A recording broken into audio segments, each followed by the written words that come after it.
before the thunder of the flood echoed across the earth, before Noah hammered a single nail, before the animals marched two by two, there was another world. A world whispered about in banned scrolls and buried scriptures. A world where angels descended not to guide, but to lust. Where giants roamed as kings, where mountains burned with oath-bound rebellion. A world more ancient than Eden's exile, and more terrifying than Armageddon's fire. The Bible gives glimpses. The Quran gives warnings. But scattered between the pages of Enoch, Jubilees, and Genesis are fragments of a forgotten age, too strange, too controversial, too divine. It began with beauty. The daughters of men, radiant and mortal, walked the valleys below. And from the high places of heaven, the watchers, those angels meant to observe, looked down with desire. Their love was not holy, their union was not blessed. From their bodies came the Nephilim, giants, mighty men of old. Warriors, tyrants, builders of temples and graves. They taught mankind strange knowledge, sorcery, metallurgy, abortion, enchantments, cosmetics. Things too advanced, too unholy for that early soil. And so the earth was filled with violence. But that is only part of the mystery. Why did Enoch walk with God and then disappear? Why did God regret creating man? Why was Noah chosen, not just for righteousness but for purity of flesh? And who were these watchers who now lie buried under desert mountains, awaiting judgment? Some say they are myths. Others say they are the missing key to human history. Even today, ancient structures defy logic. Bones of giants resurface, and scrolls once burned now re-emerge. The Quran speaks of Iblis, a fallen being who refused to bow. The Bible names Azazel, Shemiheza, and hosts of heavenly rebels. The Book of Enoch tells of stars imprisoned until the final hour. And through it all echoes a question. If the fall of man was not the only fall, if angels too could rebel, if entire races were wiped clean in divine fury, then what else have we not been told? Jesus spoke of Noah's days when warning of the end. Muhammad confirmed the flood, the ark, the wrath. But who were the builders before the ark? Who taught men the secrets of heaven and the tongues of demons? Why are entire books, like Enoch, excluded from the Bible? And why does the Quran confirm what the church once burned? From the pillars of Babel to the blood of Abel, from the giants who built to the God who destroyed, from the mountains of Ararat to the vaults of forgotten prophecy, this is the story of a world erased. But what if these stories were never meant to agree? They came from the heights where stars begin, sons of God as the scriptures name them, radiant, powerful, and ancient beyond time. They were not mere spirits, nor were they human. They were watchers, beings tasked with observing mankind, keeping order between heaven and earth. But they saw more than duty. They saw beauty. The daughters of men, mortal yet magnificent, moved like poetry through the valleys of the early world. The earth was young, its rivers untamed, its forests deep and singing. Humanity, born of dust and breath, was multiplying, and in their growing number walked women with luminous eyes and sun-woven hair. The watchers watched, and then they fell. The Bible, in the brief and cryptic verses of Genesis 6, speaks of it with sacred restraint. The sons of God saw that the daughters of men were fair, and they took them wives of all which they chose. No law had forbidden such a union, and yet all of heaven recoiled. For angels were not made to mix with mortals, yet mix they did. They descended in full form, abandoning their heavenly posts. They swore an oath, each to the other, upon Mount Hermon, a pact that none would return to the Most High and all would share the guilt. 200 descended. Their leader, Shemiheza, led the charge. Beneath them, the world would never be the same. Their children were not children as we know them. They were giants Nephilim.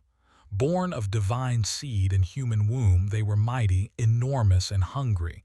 The earth shook beneath their feet. They consumed all the food of men, and when the food ran out, they turned to flesh, blood, bone, war. They taught mankind secrets never meant for them. Azazel taught the making of swords and shields, how to shape metal and spill blood. Armaros taught the binding of spells.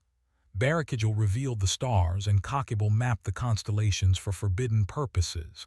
Even the art of beautification, eyeliner, dyes, ornaments, was gifted by them, twisting vanity into religion. Nothing was left untouched. What was once innocence now bore the scent of sorcery. Giants roamed the land like gods. They built structures so vast that time would forget their origins.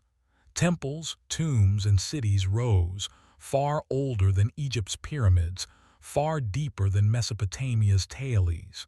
Human sacrifice became common. The cries of the earth reached heaven.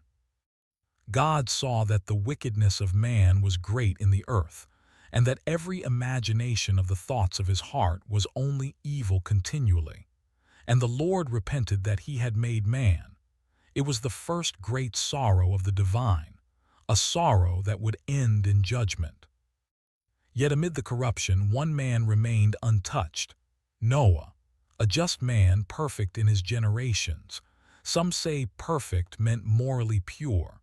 Others whisper it meant his bloodline, untainted by the offspring of angels.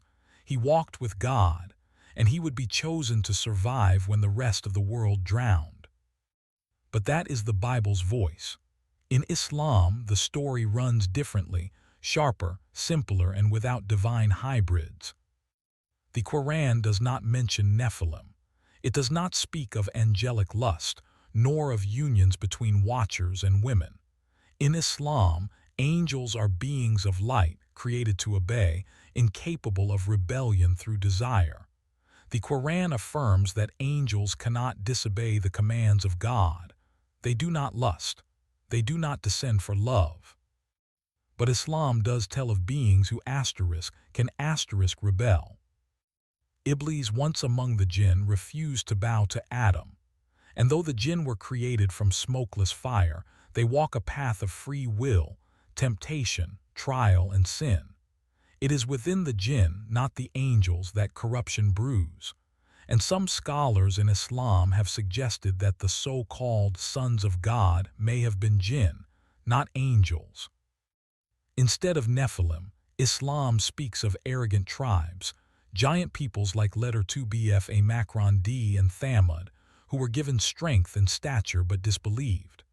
The Prophet Hud warned the people of Letter 2bf Amakron D, mighty builders of high pillars, but they laughed.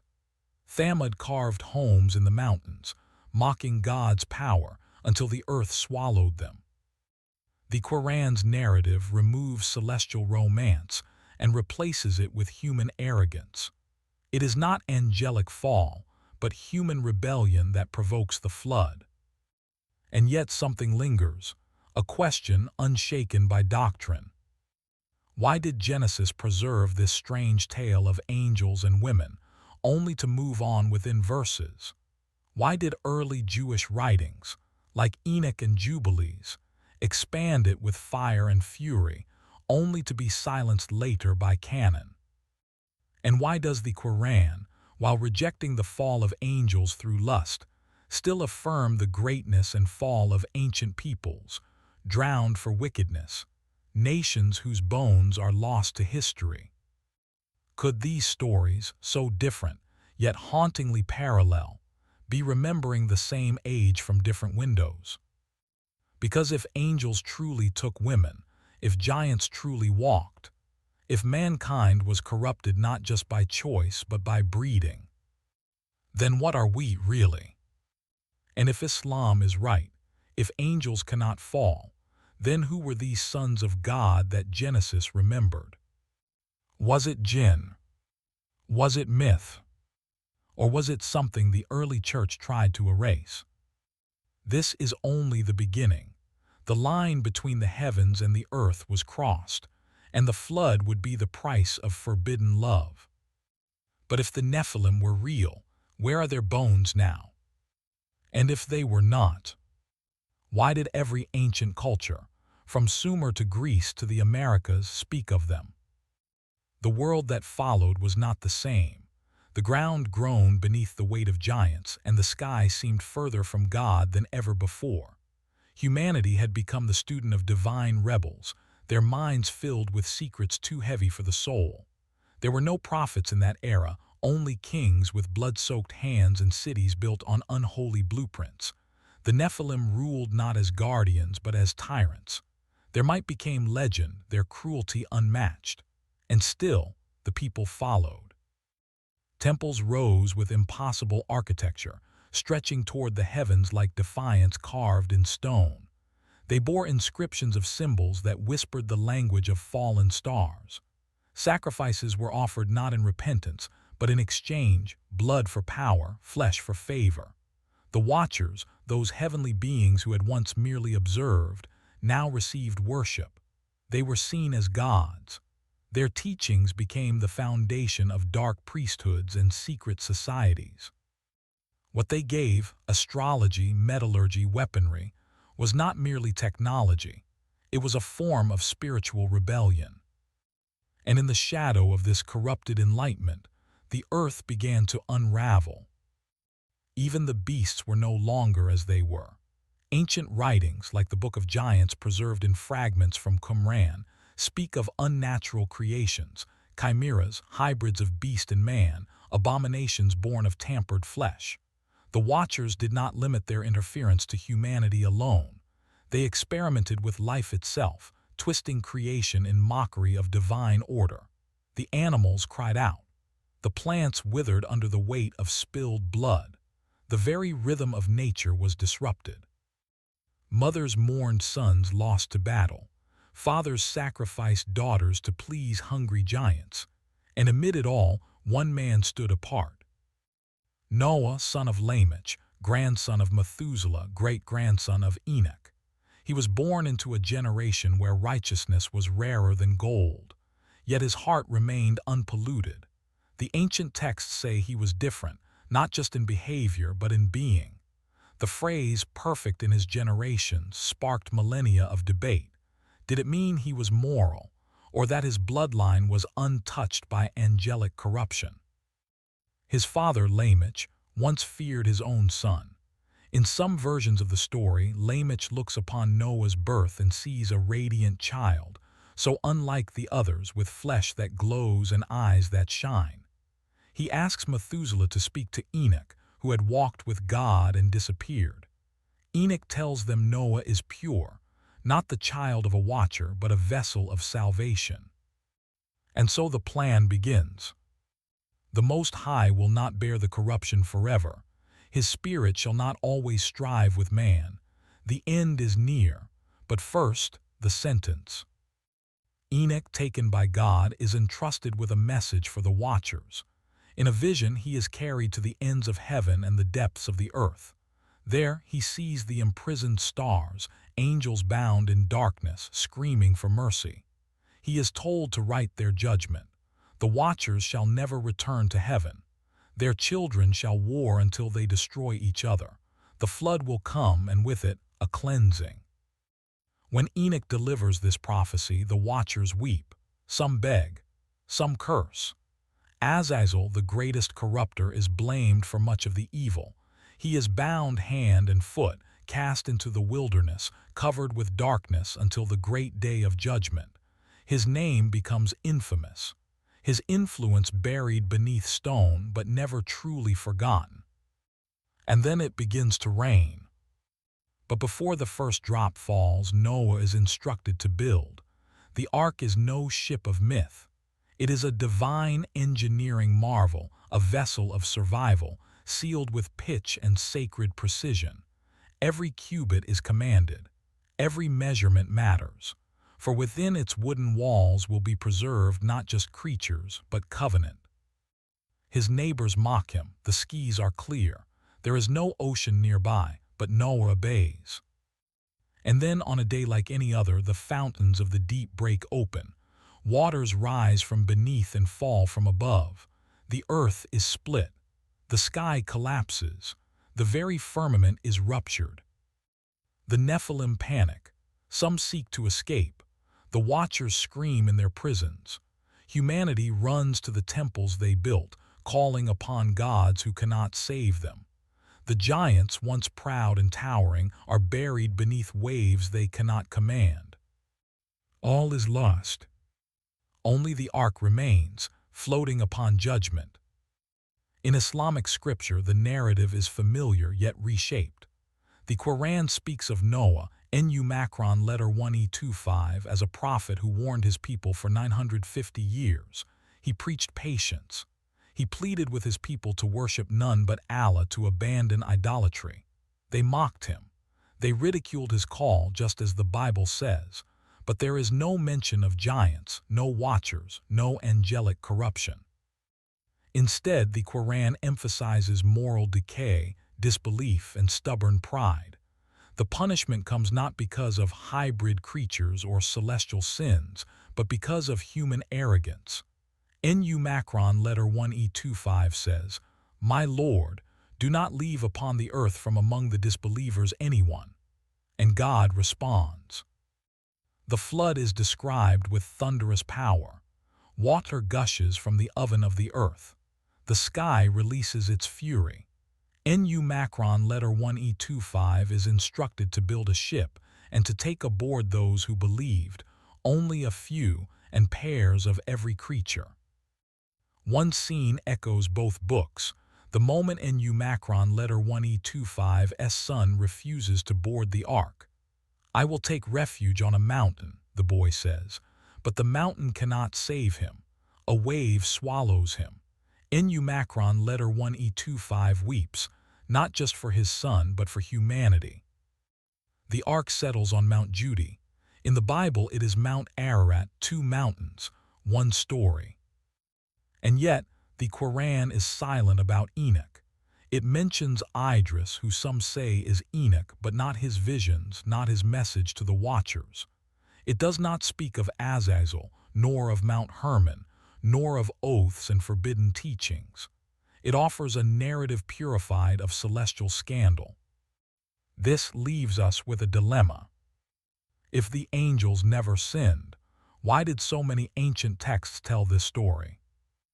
If giants never ruled, why did nearly every ancient culture, from the Sumerians to the Greeks, describe beings of enormous stature who fell from heaven or sprang from gods? If the Quran is the corrected voice of revelation, did the Bible and its apocryphal cousins stray too far? Or if the Bible holds truths too complex for simple faith, did later authorities bury what they could not explain? And if the Book of Enoch was quoted by Jesus' own apostles, why was it removed from the Bible? The earth once drowned in judgment, but perhaps the greater flood was the flood of forgetting. Because if the watchers taught forbidden knowledge, if Noah's purity was more than moral, if the giants were real, then the question rises like a wave above doctrine. Who is telling the whole truth? And why would angels watch us, unless we were meant to remember? The flood did not merely cleanse the earth. It buried memory beneath mud and time.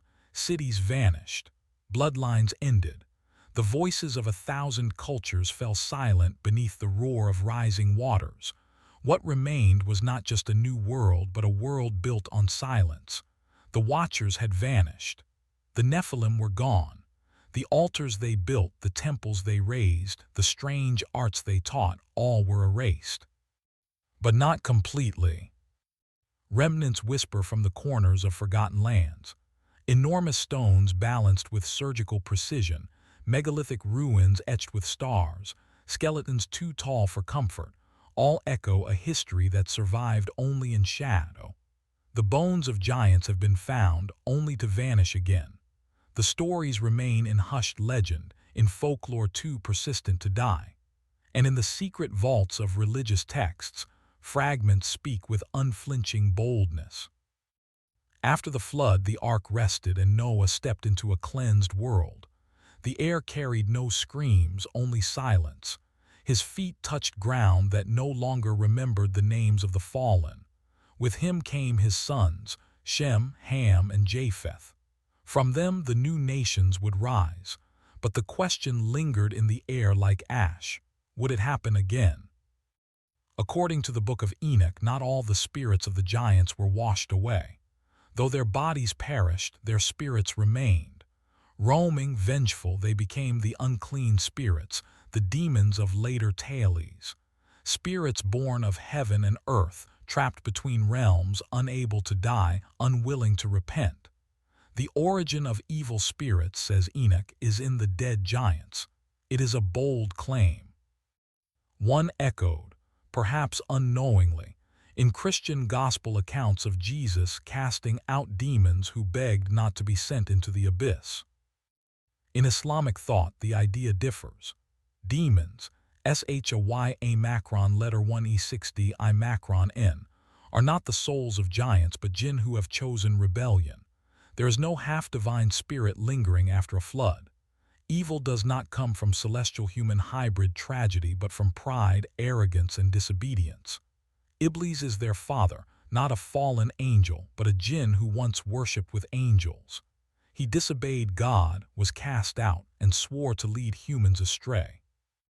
In Islam, the story of evil is moral, not genetic. Yet even in the Quran there is a whisper of the ancient.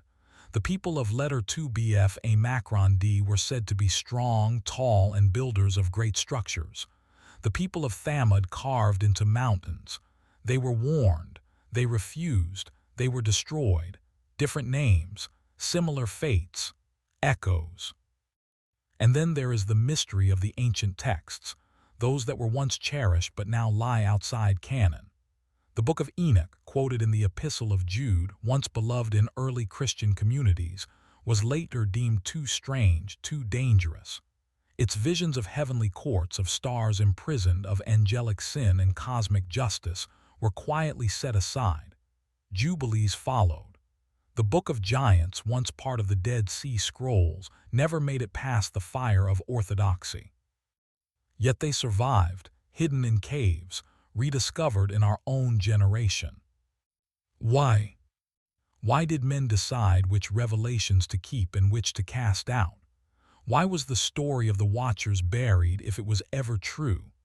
And why does the Quran, though cleansing the tale of divine scandal, still affirm a flood, a prophet, and a people destroyed for their corruption? Perhaps the answer lies in what each tradition seeks to preserve. The Bible in its earliest form carried memory, both holy and horrifying. It kept the wounds open, allowed room for stories that frightened more than they comforted. The sons of God, the daughters of men, the Nephilim. It recorded a moment when heaven bent too low. The Quran, revealed centuries later, corrects that vision. It restores the angels to their unfallen state, places the burden of sin firmly on human shoulders, and offers a God who is not regretting his creation but guiding it. There are no watchers who lust, no giants from forbidden unions. There is only divine justice meeting human defiance. Two visions, one flood. So what do we make of this story? If the Watchers never fell, then who taught early man the things no human should have known? Why did every ancient culture claim that gods once walked among them? Why are so many ruins so advanced that even modern tools fail to replicate them? And if giants never lived, why does the Old Testament name them even after the flood? Why does Deuteronomy speak of Og, king of Bashan, whose bed measured more than 13 feet? Why does Numbers describe the Anakim, descendants of giants, as fearsome and real? And if the Quran's giants, the people of letter 2 a Macron D, were merely allegorical, Why are there stone remains in Yemen and Oman too large for human logic? These are not the tales of pagans. They are rooted in Scripture, ours and theirs. And then comes the greatest question of all. Why is the story of the sons of God and the daughters of men so brief in Genesis? Just a few verses, a whisper, a keyhole to a vast, ancient room. What was removed and by whom? What was once known and then forgotten? Some say the early church, fearing Gnostic and mystical movements, stripped the canon of texts too dangerous. Others say that divine providence preserved only what was true. And yet, Enoch's name remains. His walk with God is affirmed. His prophecies remembered by apostles. But his book, vanished from the Bible, preserved only in Ethiopia and among scrolls hidden in caves for millennia. What if the ancient world had a memory we no longer share? What if history was reset by water, and the fragments we find are not myths, but warnings? The Quran tells us to ponder the ruins of past nations. The Bible reminds us of God's wrath against a world filled with violence. Enoch tells us that stars were bound in chains. And all three agree, something terrible once happened, and it may happen again. Because Jesus said, "As it was in the days of Noah, so shall it be in the days of the Son of Man." And the prophet Mohammed said, "The signs of the hour will follow one another like beads of a broken necklace." So we are left with this: a world where divine beings crossed a line. A generation so corrupt, God chose to start over. A flood that erased not just sin, but memory. And a question that trembles between revelation and ruin. What if the greatest heresy was the truth? What if the angels did fall? What if the Nephilim did live? What if the flood was not only a judgment, but a cover-up? And what if we are now, once again, living in the days of Noah? They stood on the threshold of heaven, radiant and eternal, clothed in light that had never known darkness. They were called the Watchers, those appointed to observe the earth and its inhabitants. Neither divine like God nor mortal like men, they were intermediaries. Silent witnesses to the rise of humanity, guardians of a fragile creation. For centuries they did not interfere. They watched the sons of Adam grow and stumble, build and bleed, pray and fall. But watching was not enough. Curiosity turned to longing, and longing became a rebellion. It began, as most tragedies do, with beauty. The daughters of men were not divine, but they were exquisite. Their laughter echoed through valleys, their eyes carried the spark of life, and their hearts throbbed with warmth unknown in the cold, orderly skies. The Watchers, though tasked with observation, began to feel what they had never known: desire. Led by Shemiheza, their leader of piercing wisdom and restrained power, they descended, but not recklessly, not individually. They formed a pact, a sacred and profane vow that none would turn back, none would betray the others. The mountain they chose as their altar was Hermon, its peak lost in clouds, its base rooted deep in the earth's old bones. There, 200 heavenly beings swore by the name of the Most High, binding themselves in rebellion. Their descent was not a fall, it was a mission. They arrived not as streaks of light, but as beings who took form, tall, luminous, draped in ancient fire. To the humans they were gods. To the Watchers they were pilgrims of forbidden love. The women accepted them, lured by mystery and majesty. The unions began. From these sacred transgressions came children, colossal, unnatural, and brilliant. The Nephilim. They were strong, cunning, and insatiable. They knew things no man had learned, built things no man had imagined, and demanded things no soul should give. Their minds were sharp as swords, and their hearts cold as the stars from which their fathers came. But the Watchers were not content with passion alone. They offered gifts. Shemiheza taught enchantments and the cutting of roots. Azazel brought metalwork and weaponry, transforming peace into war. Armaros whispered the art of spellbinding. Barakigel taught the signs of the stars, turning night into a map of secrets. Penemu revealed the bitter truths of writing, how to record pain, history, and magic. Casteja showed how to abort children, to manipulate life, to end it before it began. Each gift was a betrayal of divine order. The earth groaned under the weight of this unnatural wisdom. Men, once innocent, now hunted with blades forged in knowledge not their own. Women, once modest, now adorned themselves with paints and stones, taught by angels who had traded heaven for lust. War erupted. Giants devoured livestock, then men, then each other. The Nephilim turned their strength inward. Blood ran like rivers and the skies wept fire. The Watchers had not just broken the heavenly code, they had rewritten it on earth. God saw, and God was not silent. From the highest heaven he summoned the archangels, Uriel, Raphael, Michael, Gabriel. Each was given a task. Raphael was to bind Azazel. He found him in the desert, covered in gold dust and human skulls, and cast him into a deep hole in the earth. He covered him with rough stones, where he would remain until the day of judgment. Gabriel was sent to destroy the Nephilim. They were mighty but not eternal.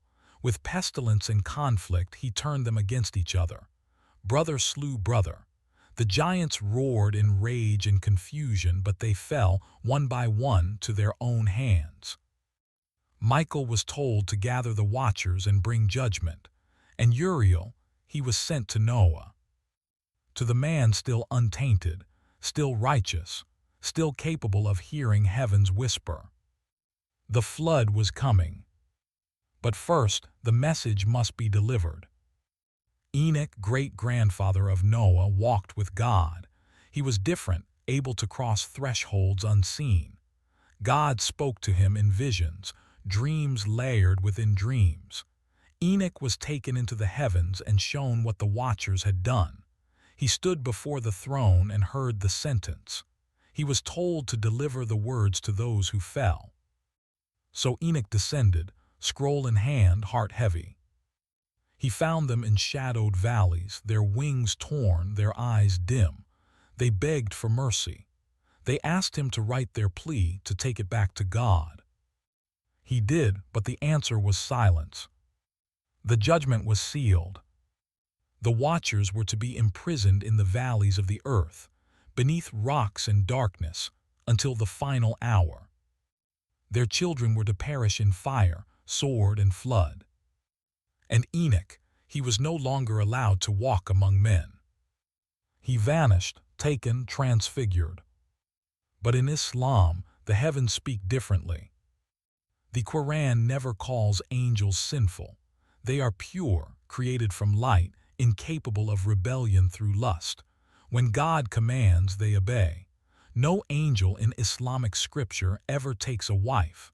No Watcher breaks ranks. Instead, the Quran speaks of Iblis, a jinn, not an angel, who refused to bow to Adam. Iblis was created from fire, and in his pride he disobeyed. He became the first rebel.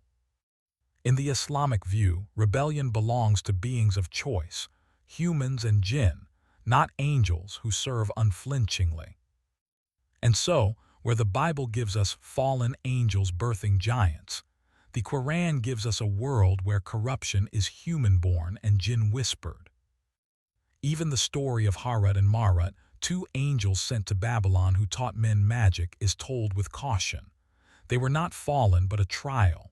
They warned those who learned, saying, "We are only a test, so do not disbelieve." There was no lust, no union, no rebellion, only a divine test misused. Islam purifies the narrative. The heavens remain clean, but the shadow remains. Because even in Islam, the ancient world faced destruction, not from celestial marriages, but from human arrogance, disbelief, and transgression. The flood still comes. The ark is still built. Noah still weeps. And still the question echoes. If angels cannot fall, why do ancient texts, respected, quoted, remembered, tell of those who did. If Shemiheza and Azazel never broke rank, why did Enoch, revered by both Jews and early Christians, write their names in fire? And if Islam is right, if the heavens were never tainted, then why do ruins across the world bear the signature of impossible knowledge? Why do we find tools older than theory, cities beneath oceans, and star maps carved into megaliths? Did men truly build all this alone? Or did someone fall? We are left between two visions. One where angels broke their role and loved too deeply. Another where sin is always human and heaven remains untouched. But history, written in bones and ruins, refuses to be silent. The watchers may be gone, but the world they made may still be with us. The floodwaters receded, but the stain they came to wash remained deep in the memory of mankind. The watchers had vanished into darkness, entombed in caverns beneath mountains or cast into pits that burned without flame. Their names faded from common speech, but their impact lingered in whispers. People began to speak not of angels, but of gods, not of Nephilim, but of titans, demigods, heroes of old. The children of heaven had become legends wrapped in myths, spread across cultures divided by oceans, yet somehow speaking the same tale. The Greeks called them the Olympians, born of heaven and earth, tangled in love and war. The Mesopotamians spoke of Apkallu, wise beings who taught mankind the arts of civilization before the flood. The Hindus remembered devas and asuras, celestial forces caught in cycles of desire and judgment. Even in the Americas, stories of tall, luminous visitors who brought knowledge and demanded sacrifice abound. The watchers had fallen, but the world refused to forget them. Yet the scriptures, those that remained within the fold of canon, grew quiet. Genesis moved on from its brief mention, burying the watchers beneath a few enigmatic verses. Enoch was exiled from the official narrative, despite being quoted by Jude in the New Testament.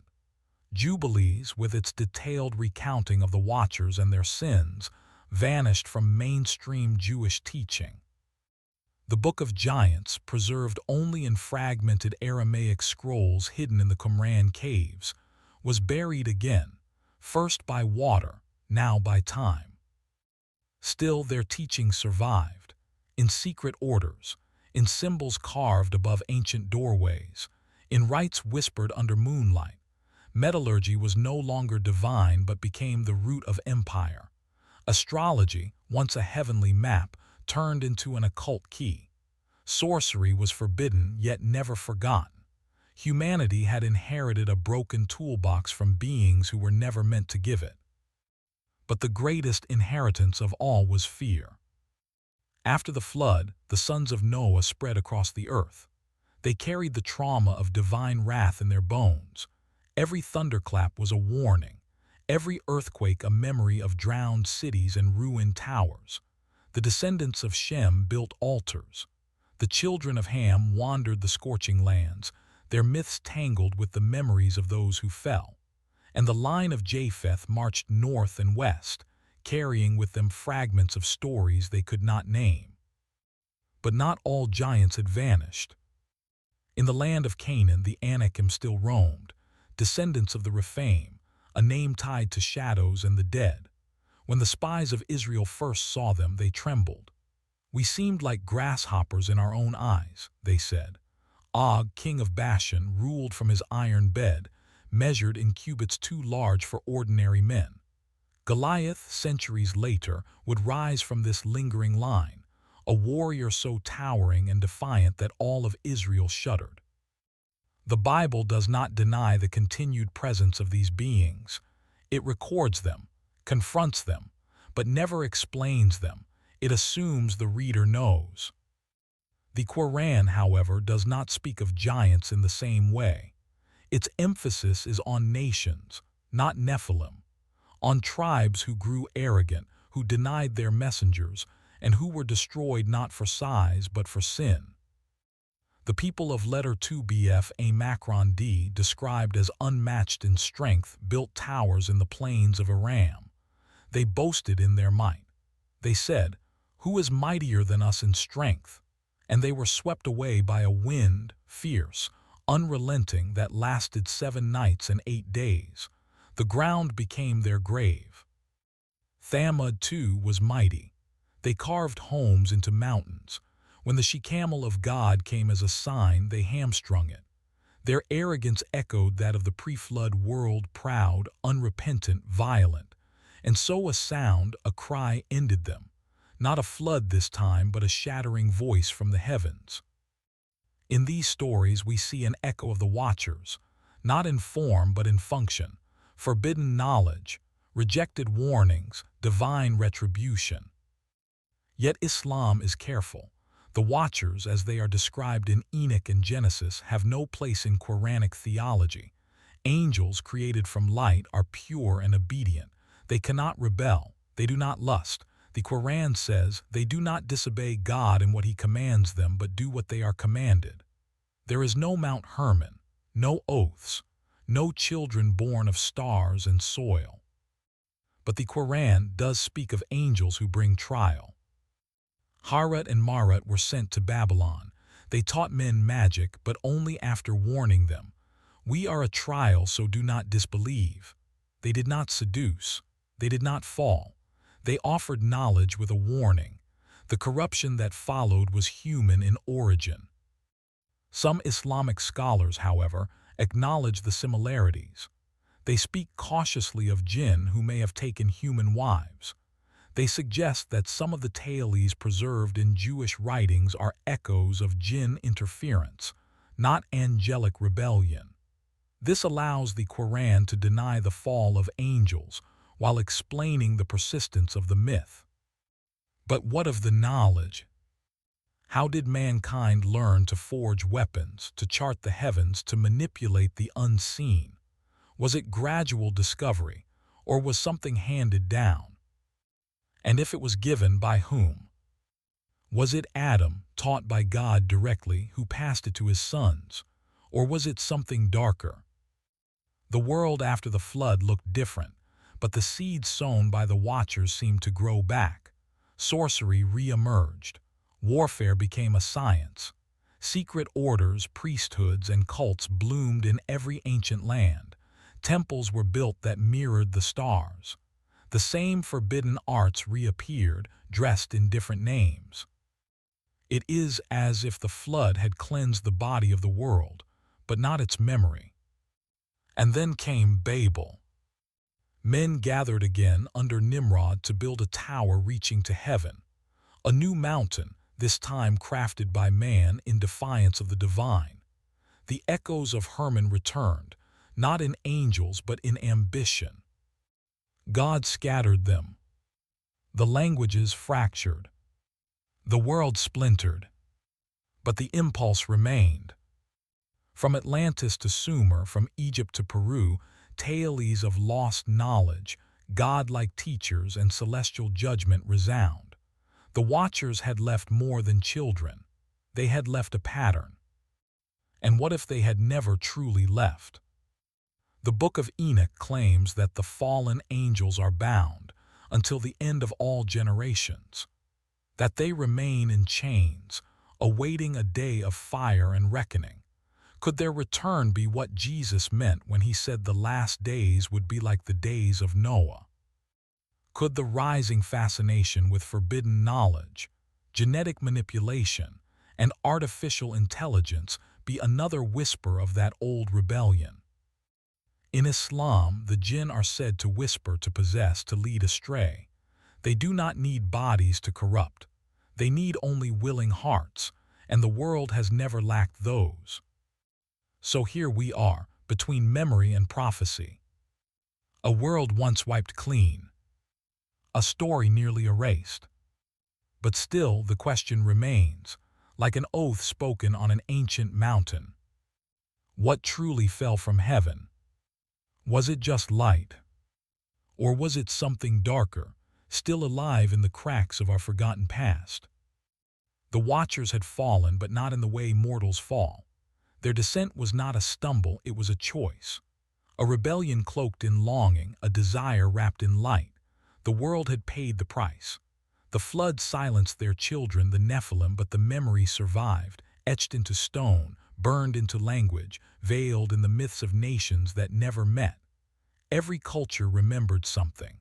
Some called them gods, others called them stars, but the shadow beneath the names was the same. What did the Watchers teach, really? They taught the art of control. Control over metal, over time, over death. They taught men how to make war, how to enchant, how to bind others with sound and symbol. Azazel's blades were not just tools of violence, they were blueprints of empire. Penemu's gift of writing was not just for stories, it was to codify knowledge, power, and fear. Barakigil's astronomy turned into astrology, and the stars became maps not of wonder, but of domination. And though the angels were imprisoned, their gifts remained. That was the true danger. Enoch had warned that their spirits, the ones born of forbidden unions, would not perish like mortals. These disembodied beings, the lingering dead of the Nephilim, would roam the earth. Hungry, aimless, bitter. They would become the evil spirits that haunt the dreams of prophets and children alike, ghosts of rebellion, shadows with memory. Enoch said they would afflict, deceive, and tempt, and many believed him. The early Christians did. The desert fathers of Egypt whispered of demons who wore the shapes of giants. Exorcists invoked the name of Jesus against spirits that trembled, not at the mention of Rome, but at the echo of Noah. Even Christ himself, according to some interpretations, descended into the abyss between death and resurrection to proclaim judgment over these imprisoned spirits, the same ones who rebelled in the days of Noah. Peter's epistle alludes to it, a cryptic but powerful line. As if even death could not silence the Watchers' story. Islam, again, offers a cleaner vision. The world is not haunted by the souls of giants. The Quran speaks of jinn, beings created before mankind, made of smokeless fire who live parallel to us. Some are righteous, some are rebellious. Iblis was among them. His defiance led him to become the first to promise seduction, to lie in wait upon every path. But the jinn are not the dead. They are living creatures with their own trials. Still, within Islamic tradition, jinn can possess, they can whisper, they can twist perception, and it is here that the echo grows louder. Because whether the spirits are called evil jinn or disembodied Nephilim, the result is the same. There are forces unseen that war against the soul of man. Both scriptures agree. Humans are not alone in temptation.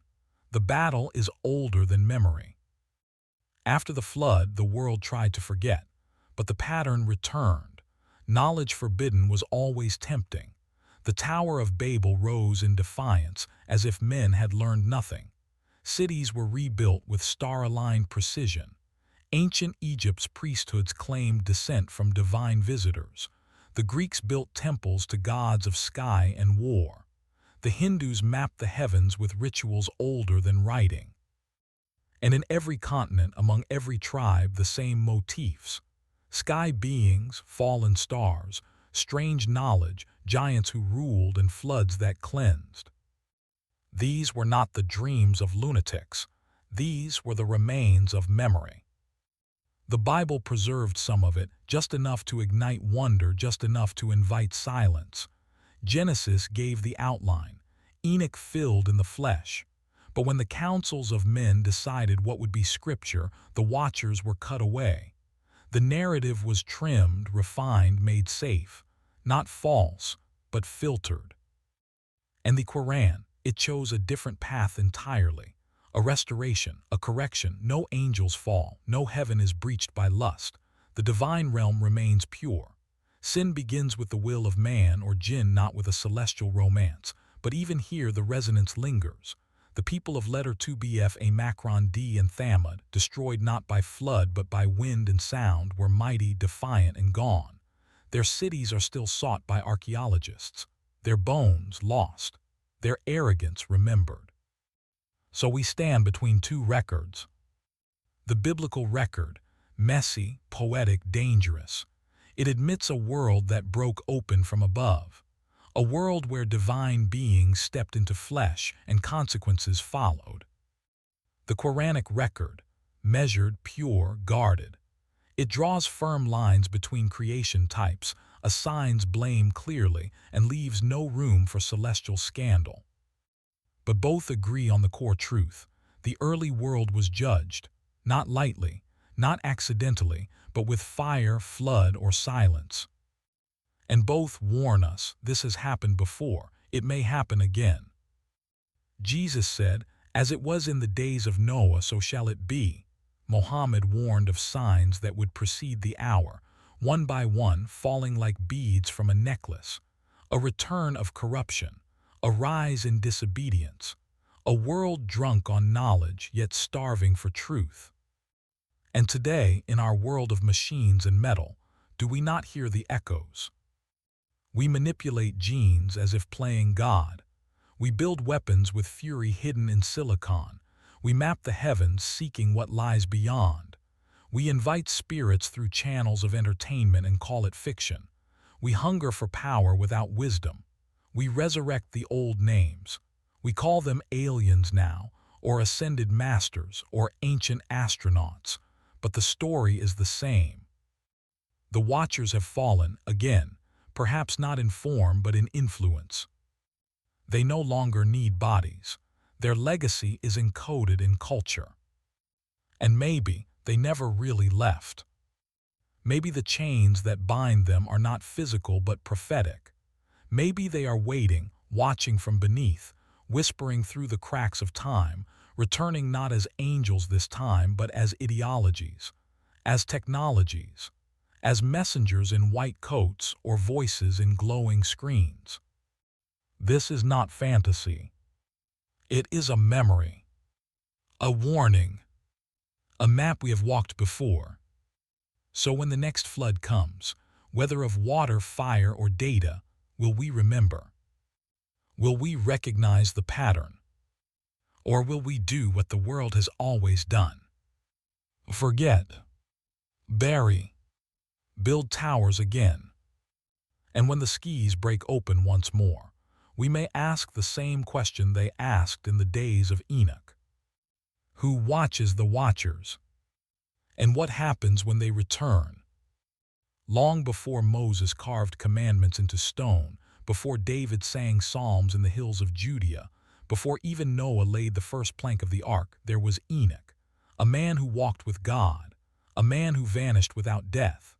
His story is barely a whisper in the canon of Scripture, a fleeting reference in the 5th chapter of Genesis. And Enoch walked with God, and he was not, for God took him. No thunder, no chariot of fire, just a silence that thundered louder than any storm. But what happened to Enoch? Where did he go? Why was he taken? The ancient Hebrews preserved more than the Bible now tells. Hidden in the caves of Qumran, passed down through Ethiopian hands, echoed in fragments across lands, was a book, once treasured, then feared, the Book of Enoch. It begins not with genealogy but with vision. Enoch sees the heavens open, sees angels moving like stars, sees mountains melt like wax and winds that have names and commands. He is taken by force, by light, by the hand of an angel into the realm of the divine. There he is shown the secrets of the universe, the cycles of stars, the prisons of the rebellious watchers, the future judgment of kings and nations, and the coming of one, the Son of Man, who sits beside the Ancient of Days in glory. But this was not a comfortable vision. It was terrifying. The Book of Enoch tells of a time when divine beings fell, when the Watchers descended and broke the order of creation. Enoch, chosen as their scribe, was caught in the storm of their downfall. He was commanded to write their pleas for mercy. He listened to them weep. He walked among their children, the Nephilim, towering and wild, confused by their own existence. He saw the earth itself cry out under the weight of their violence. And it was Enoch who delivered the verdict.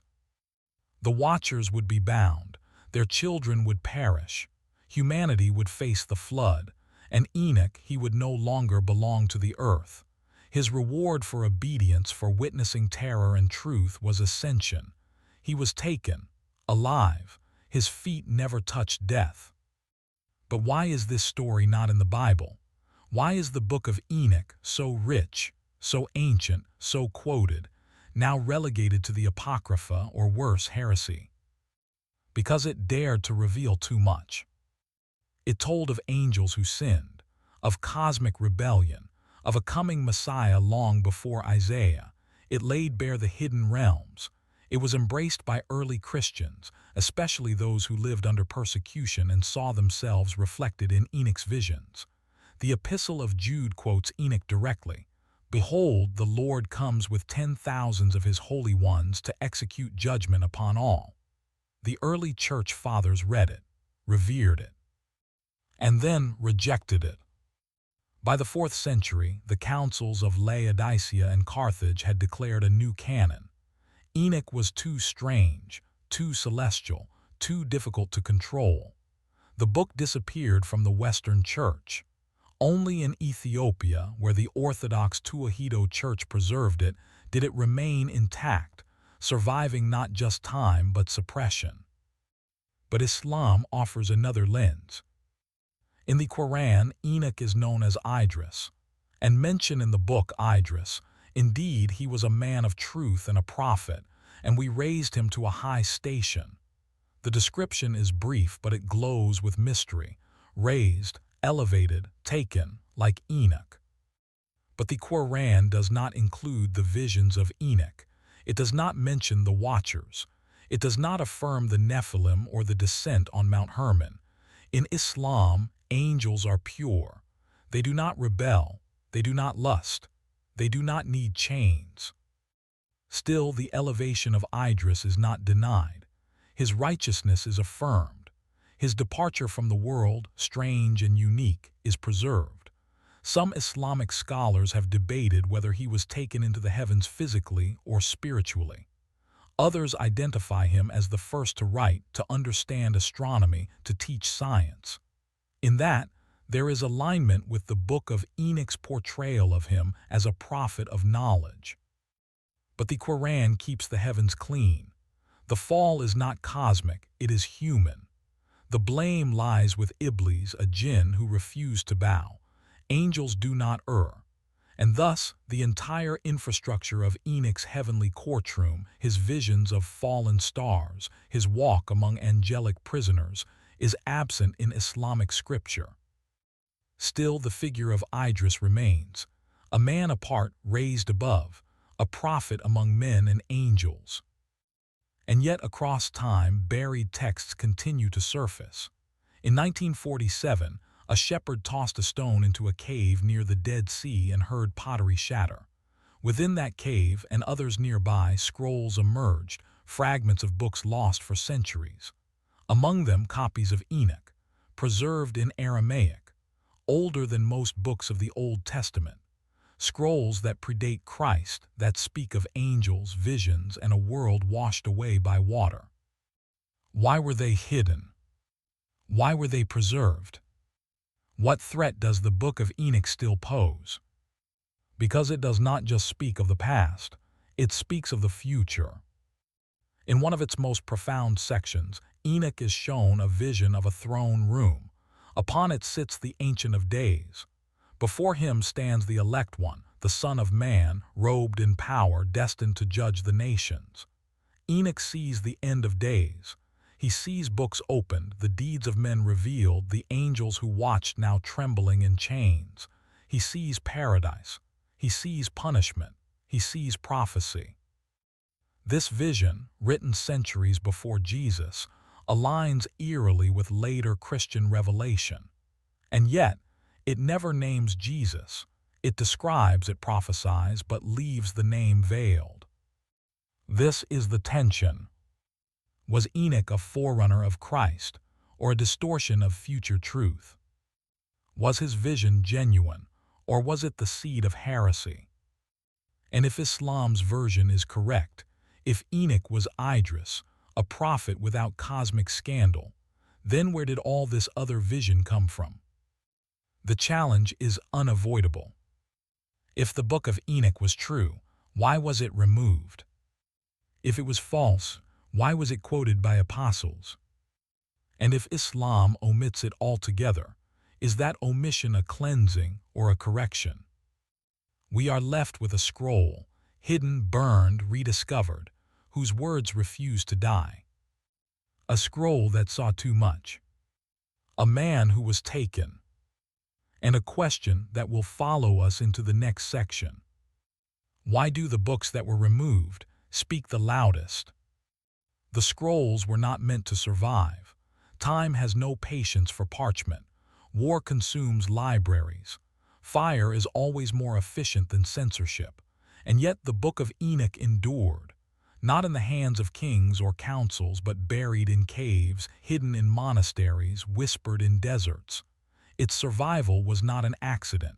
It was a resistance, silent, steady, sacred. When the Dead Sea Scrolls were uncovered, they did more than shake biblical archaeology. They reopened a question the church thought it had buried. Alongside copies of Isaiah and fragments of Genesis were the words of Enoch, older than many of the books that had been canonized, preserved in Aramaic, the language likely spoken by Jesus himself. The weight of the discovery was not just historical, it was theological. Why had the earliest communities of faith valued this book? Why had it been read, copied, memorized? And why was it later cast into the shadows? The answer, perhaps, lies not in its errors, but in its accuracy. The Book of Enoch does not tiptoe around the nature of divine justice. It presents a God of overwhelming purity, of precise wrath. It reveals a realm where nothing is hidden, where every thought, every deed, every whisper in the dark is recorded. The watchers tremble not because they are surprised, but because they remember what they abandoned. Their fall is final. Their cries for mercy go unanswered. Enoch becomes not just a witness, but a mirror. His visions reflect what mankind does not wish to see, that heaven is watching.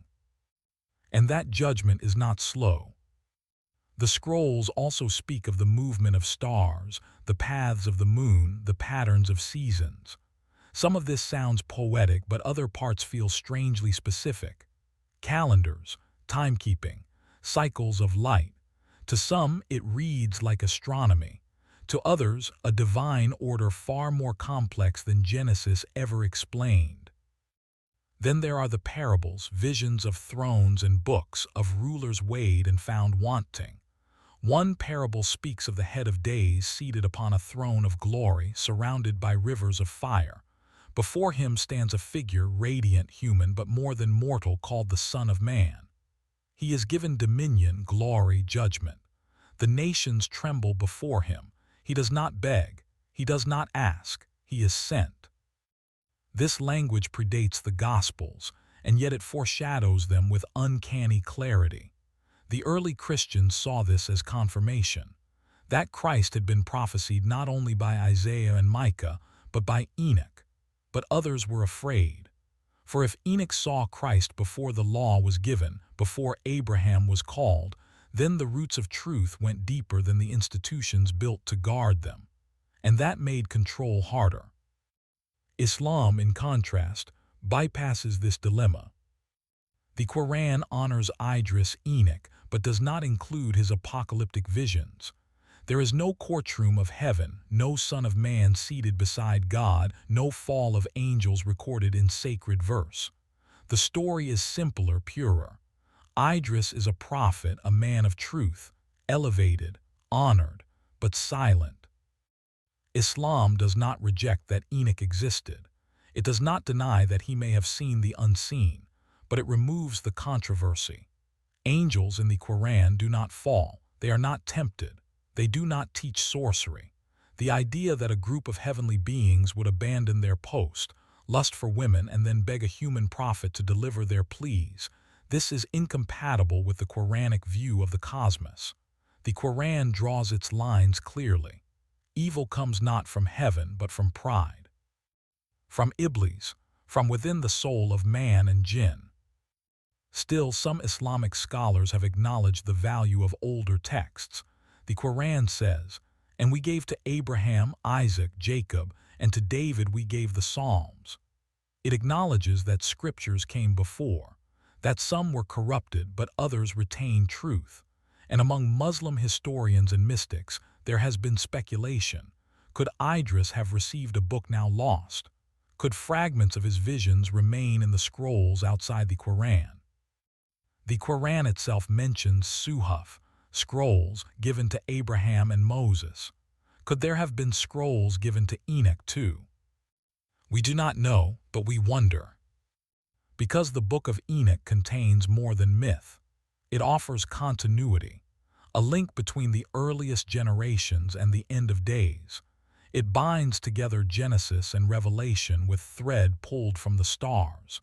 And if it is even partially true, then our understanding of early prophecy must shift. Why then did the early church reject it? Some say it was too mystical.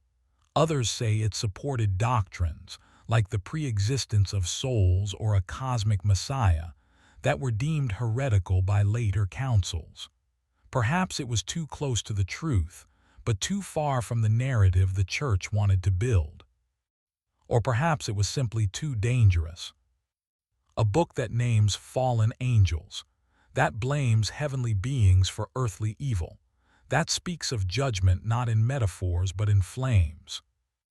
But this is not only a Christian problem. Even within Jewish tradition, the Book of Enoch became suspect. After the destruction of the Second Temple, Rabbinic Judaism rose with new priorities. Enoch's wild visions no longer suited a faith built on law, on Torah, on ritual. Prophecy was dangerous. It could not be verified, and the Book of Enoch, so full of otherworldly journeys and heavenly hosts, was set aside. Yet it was never fully lost. The Ethiopians kept it.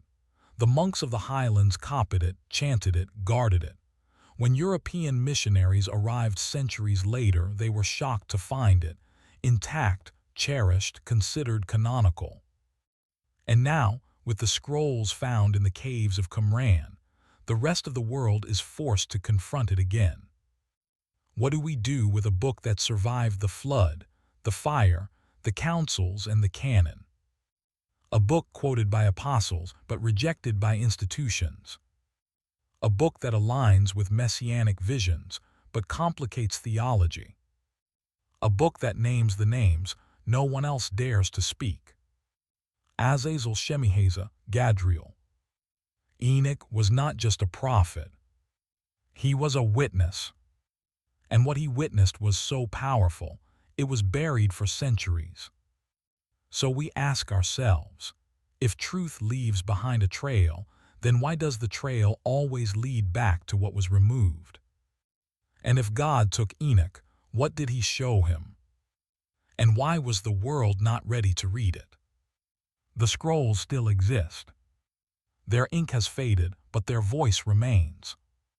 And in that voice is a warning, a memory, a prophecy, and maybe a secret. The Book of Enoch ends not with comfort but with fire. It does not offer easy peace but speaks of judgment that shakes the foundations of both heaven and earth. Enoch, taken into realms beyond the stars, sees what few men have dared to imagine, a world where every act echoes in eternity, where every word is written, where angels kneel and kings tremble. He sees the flood before it happens. He walks through prisons made for angels. He watches stars weep. And yet, for all the horror he witnesses, there is no chaos in his visions, only precision. The justice of the divine is not wild, it is inevitable. Enoch's final prophecies look forward not just to the flood but to a final day, a judgment not only of fallen angels but of every soul. He speaks of thrones set in place, of books opened, of a generation that will rise in defiance, only to be consumed by their own pride. He describes a Messiah not by name but by role, the elect one, the Son of Man, the righteous shepherd. This figure is given authority by the Ancient of Days, seated at his side, executing judgment on behalf of heaven. The description is detailed, poetic, and unmistakable. Early Christians saw in this a foreshadowing of Christ. The Gospels refer to Jesus as the Son of Man more than any other title. The imagery of the elect one judging the nations, riding upon clouds, opening the books of deeds, all of it finds eerie resonance in Revelation. The apostles may have known Enoch's words. Jude quotes him directly. Peter hints at imprisoned spirits. But as the institutional church grew, so did its need for control, clarity, hierarchy. Enoch's visions were too wild, too cosmic, too untamed. So the scroll was removed. But scrolls do not die easily. They were copied in secret, preserved in caves, carried to Ethiopia, read aloud in languages older than Rome. Even today, Enoch's visions inspire seekers, scholars, mystics, and theologians alike. They unsettle because they break the neat boxes religion often tries to build. They remind us that revelation did not always come in expected forms. That truth may survive not in cathedrals but in caves. In Islam, the name of Enoch lives on as Idris. The Quran does not detail his visions, but it does something equally powerful. It elevates him. And we raised him to a high station. The Arabic word used, rafanahu, means more than a metaphorical honor. It implies movement, ascent. Like Jesus, like Elijah, Idris is taken. The Quran does not say how. It does not say why. It simply affirms that he was special. And in that mystery, perhaps there is protection. The Quran does not retell the book of Enoch. It avoids the fallen angels. It avoids the Nephilim. It avoids the courtroom of stars, but it does not deny Idris, and it does not deny judgment.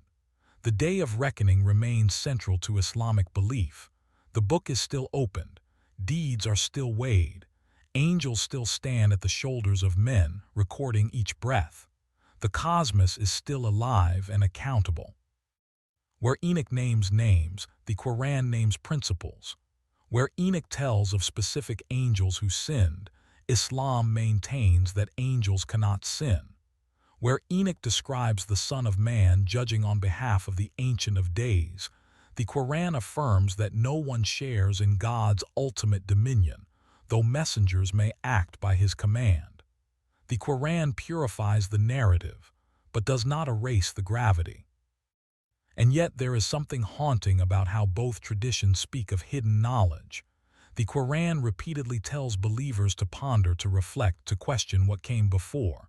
It speaks of previous scriptures and even of books that were lost, corrupted, forgotten. Have you not seen, it asks, how many generations we destroyed before you? It acknowledges that revelation has always existed, that some was guarded, and some not. So what was the Book of Enoch? A memory of what was once revealed. A fragment of true prophecy, later veiled. Or a dangerous tale that wandered too far. The question refuses to die. Because even today, its echoes remain. In every ancient temple aligned with the stars. In every myth that tells of gods who fell. In every fragment pulled from desert sands. In every whispered story of beings not quite human. In every vision of judgment that transcends time. The Book of Enoch sits outside the canon, but never far from its shadow. Some fear it, others revere it, many ignore it. But none can deny its presence. It dares to ask what others silence. Why did angels descend? Why did stars fall? Why was a man taken and never returned? It does not answer everything, it cannot, but it opens the door. And perhaps that was its true danger. Because once the door is open, the mind cannot forget what it saw. The possibility that heaven is not passive. That stars are not symbols, but soldiers. That judgment is not a metaphor. That revelation was never meant to be tidy. and that there are books still hidden, buried not by chance but by choice. If the book of Enoch is one of them, then perhaps it is not alone. What else have we lost? What truths did ancient hands preserve with trembling fingers, only to be torn from shelves by those who feared their light? What did the prophets see that made kings tremble and scribes hesitate? And if God took Enoch, will he send him again?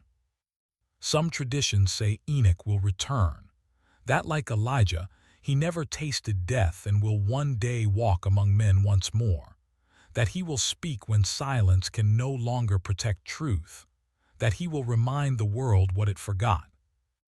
But perhaps he already has. Perhaps his scrolls, found in caves preserved in ink, translated by hands that knew the weight of prophecy, are his voice, speaking still, calling out across centuries. Warning, inviting, unfolding. Because in the end, the book of Enoch is not a contradiction. It is a confrontation. With history, with canon, with ourselves. And it leaves us with one final, trembling question. If Enoch walked with God and then vanished, what was he running from? And more importantly, what was he running toward? He was born into a world unraveling, where shadows walked in sunlight, where blood soaked the soil of every city, where even the skies seemed to watch in silence. His name was Noah, and he was different. Not louder, not stronger, not more ambitious than other men, but he walked upright while the rest of the world had learned to crawl. He was righteous in a time when righteousness was ridiculed, when the boundaries between heaven and earth had blurred into something monstrous. The Bible says he was perfect in his generations, a phrase wrapped in mystery. Was it his soul that was perfect, or something deeper, something in his blood? Because the world around him was not simply sinful, it was corrupted, not just morally but biologically. The sons of God had descended. The Watchers had taken wives. Their children, the Nephilim, were walking the earth like tyrants wearing flesh. The line between human and divine had been tampered with. And God, looking upon this hybrid world, did not see his image reflected anymore. But Noah, he was untouched. Some ancient texts whisper that even Noah's birth was strange, that his skin glowed white, his eyes lit up like the sun, and that his father Lamech feared his son was not of this world, that he looked like the children of the angels. In panic, Lamech ran to Methuselah. Methuselah, in turn, sought out Enoch, Noah's great-grandfather, already taken into the realm of God. And Enoch assured them Noah was pure. He had been chosen, not tainted. A sign, not a mistake. It was not just his soul that was clean, it was his blood, unmixed, human, a remnant of what Adam once was before the fall of flesh and spirit. And so, when God looked across the desolate beauty of the earth, filled with violence and vanity, he chose Noah. Not because he was strong, not because he was a warrior, but because he was the last true echo of what humanity was meant to be. The world had to be reset. There was no redemption left for what had become. The Nephilim were too vast, too hungry. The sons of men had become architects of blasphemy, building temples that reached toward heaven not in worship but in challenge. The bloodlines had been mingled. The design had been rewritten. Creation had turned against itself. But God would preserve one line. And so he spoke to Noah. Build an ark. Not a raft, not a shelter, but a vessel of survival large enough to carry two of every creature, and the only family God would spare. The instructions were precise. Every cubit mattered. Every piece of wood was a stroke of prophecy. For decades, Noah built under a cloudless sky. For decades, he preached to a generation that laughed in his face. His neighbors mocked him. His own extended family abandoned him, but he kept building, because somewhere inside him there was a knowing that the rain would come, not drops but judgment. And it did.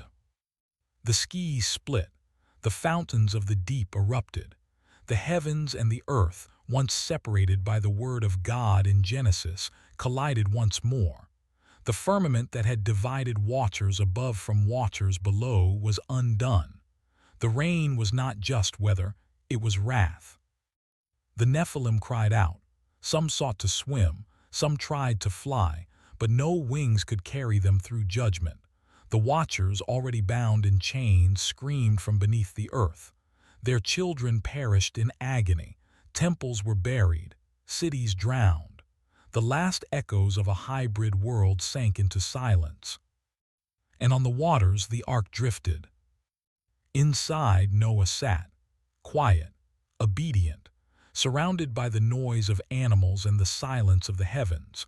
A man who had preserved something more precious than gold, purity, the last untainted line, the last full image of Adam before the world rewrote itself. But in the Quran, the portrait of Noah, Nu Macron letter 1E25, is shaped differently. The Nephilim are absent. The watchers do not fall. There is no genetic corruption, no fear of tainted bloodlines. In Islam, the flood comes not because of celestial rebellion, but because of persistent disbelief. Noah is still chosen, still a prophet, still a man of patience. He calls his people for 950 years. He warns them by day and by night. He speaks gently, then firmly, then desperately. But they plug their ears, wrap themselves in cloaks, and reject him again and again. In Surah Nu Macron, letter 1E25, his voice breaks. My Lord, they have disobeyed me and followed those whose wealth and children have increased them only in loss. They have plotted a mighty plot. Do not leave upon the earth any among the disbelievers. It is not blood that condemns them, but disbelief. And when God commands Noah to build the ark, he does. His people laugh until the sky answers. The Quran describes the flood as a violent decree, and the oven gushed forth, a strange, ominous line, interpreted by many as a sign from below, perhaps a volcano or a sign of the earth cracking open. Then the waters rise, the waves become mountains. And here, the Quran adds something the Bible does not. Noah has a son who does not board the ark. As the waters rise, Noah calls to him, O my son, come aboard with us and do not be with the disbelievers. But the boy replies, I will take refuge on a mountain to protect me from the water.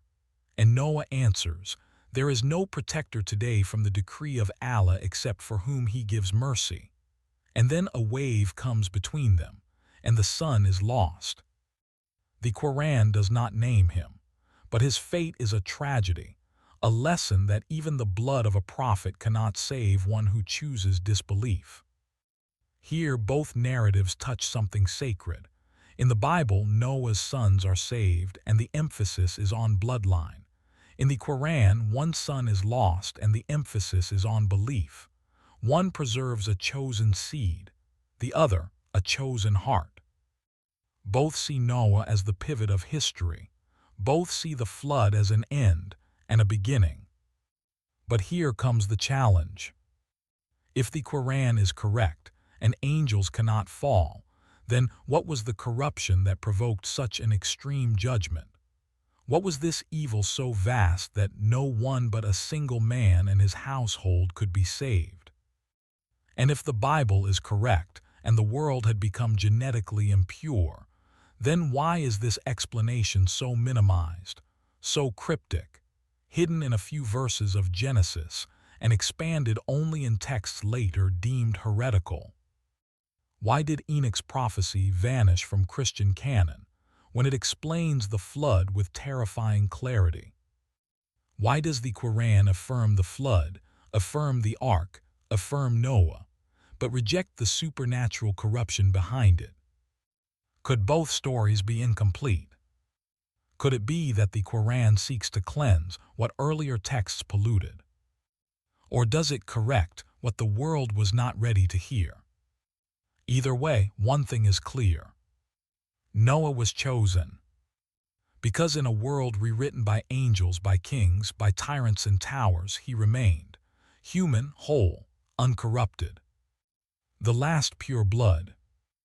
And from him, the world would begin again. But was it truly a new beginning? Or just a quieter continuation of a story the flood could not drown? When the ark finally came to rest, the world it opened its doors to was no longer the one it had sealed itself from. The mountains stood in solemn silence, the valleys were hollowed of life, and the sky, now clear, seemed haunted by what it had wept. The earth had been washed, but not without scars. A graveyard lay beneath every wave now stilled. Noah stepped out not as a survivor, but as a witness to extinction. He had seen the old world die, not from age, but from judgment. The Bible tells us the ark came to rest upon the mountains of Ararat. There, amidst the unfamiliar terrain, Noah built an altar. His first act upon leaving the ark was not to conquer the new land, nor to plant his flag, but to offer thanks. He took of every clean animal and every clean bird and offered burnt offerings on the altar.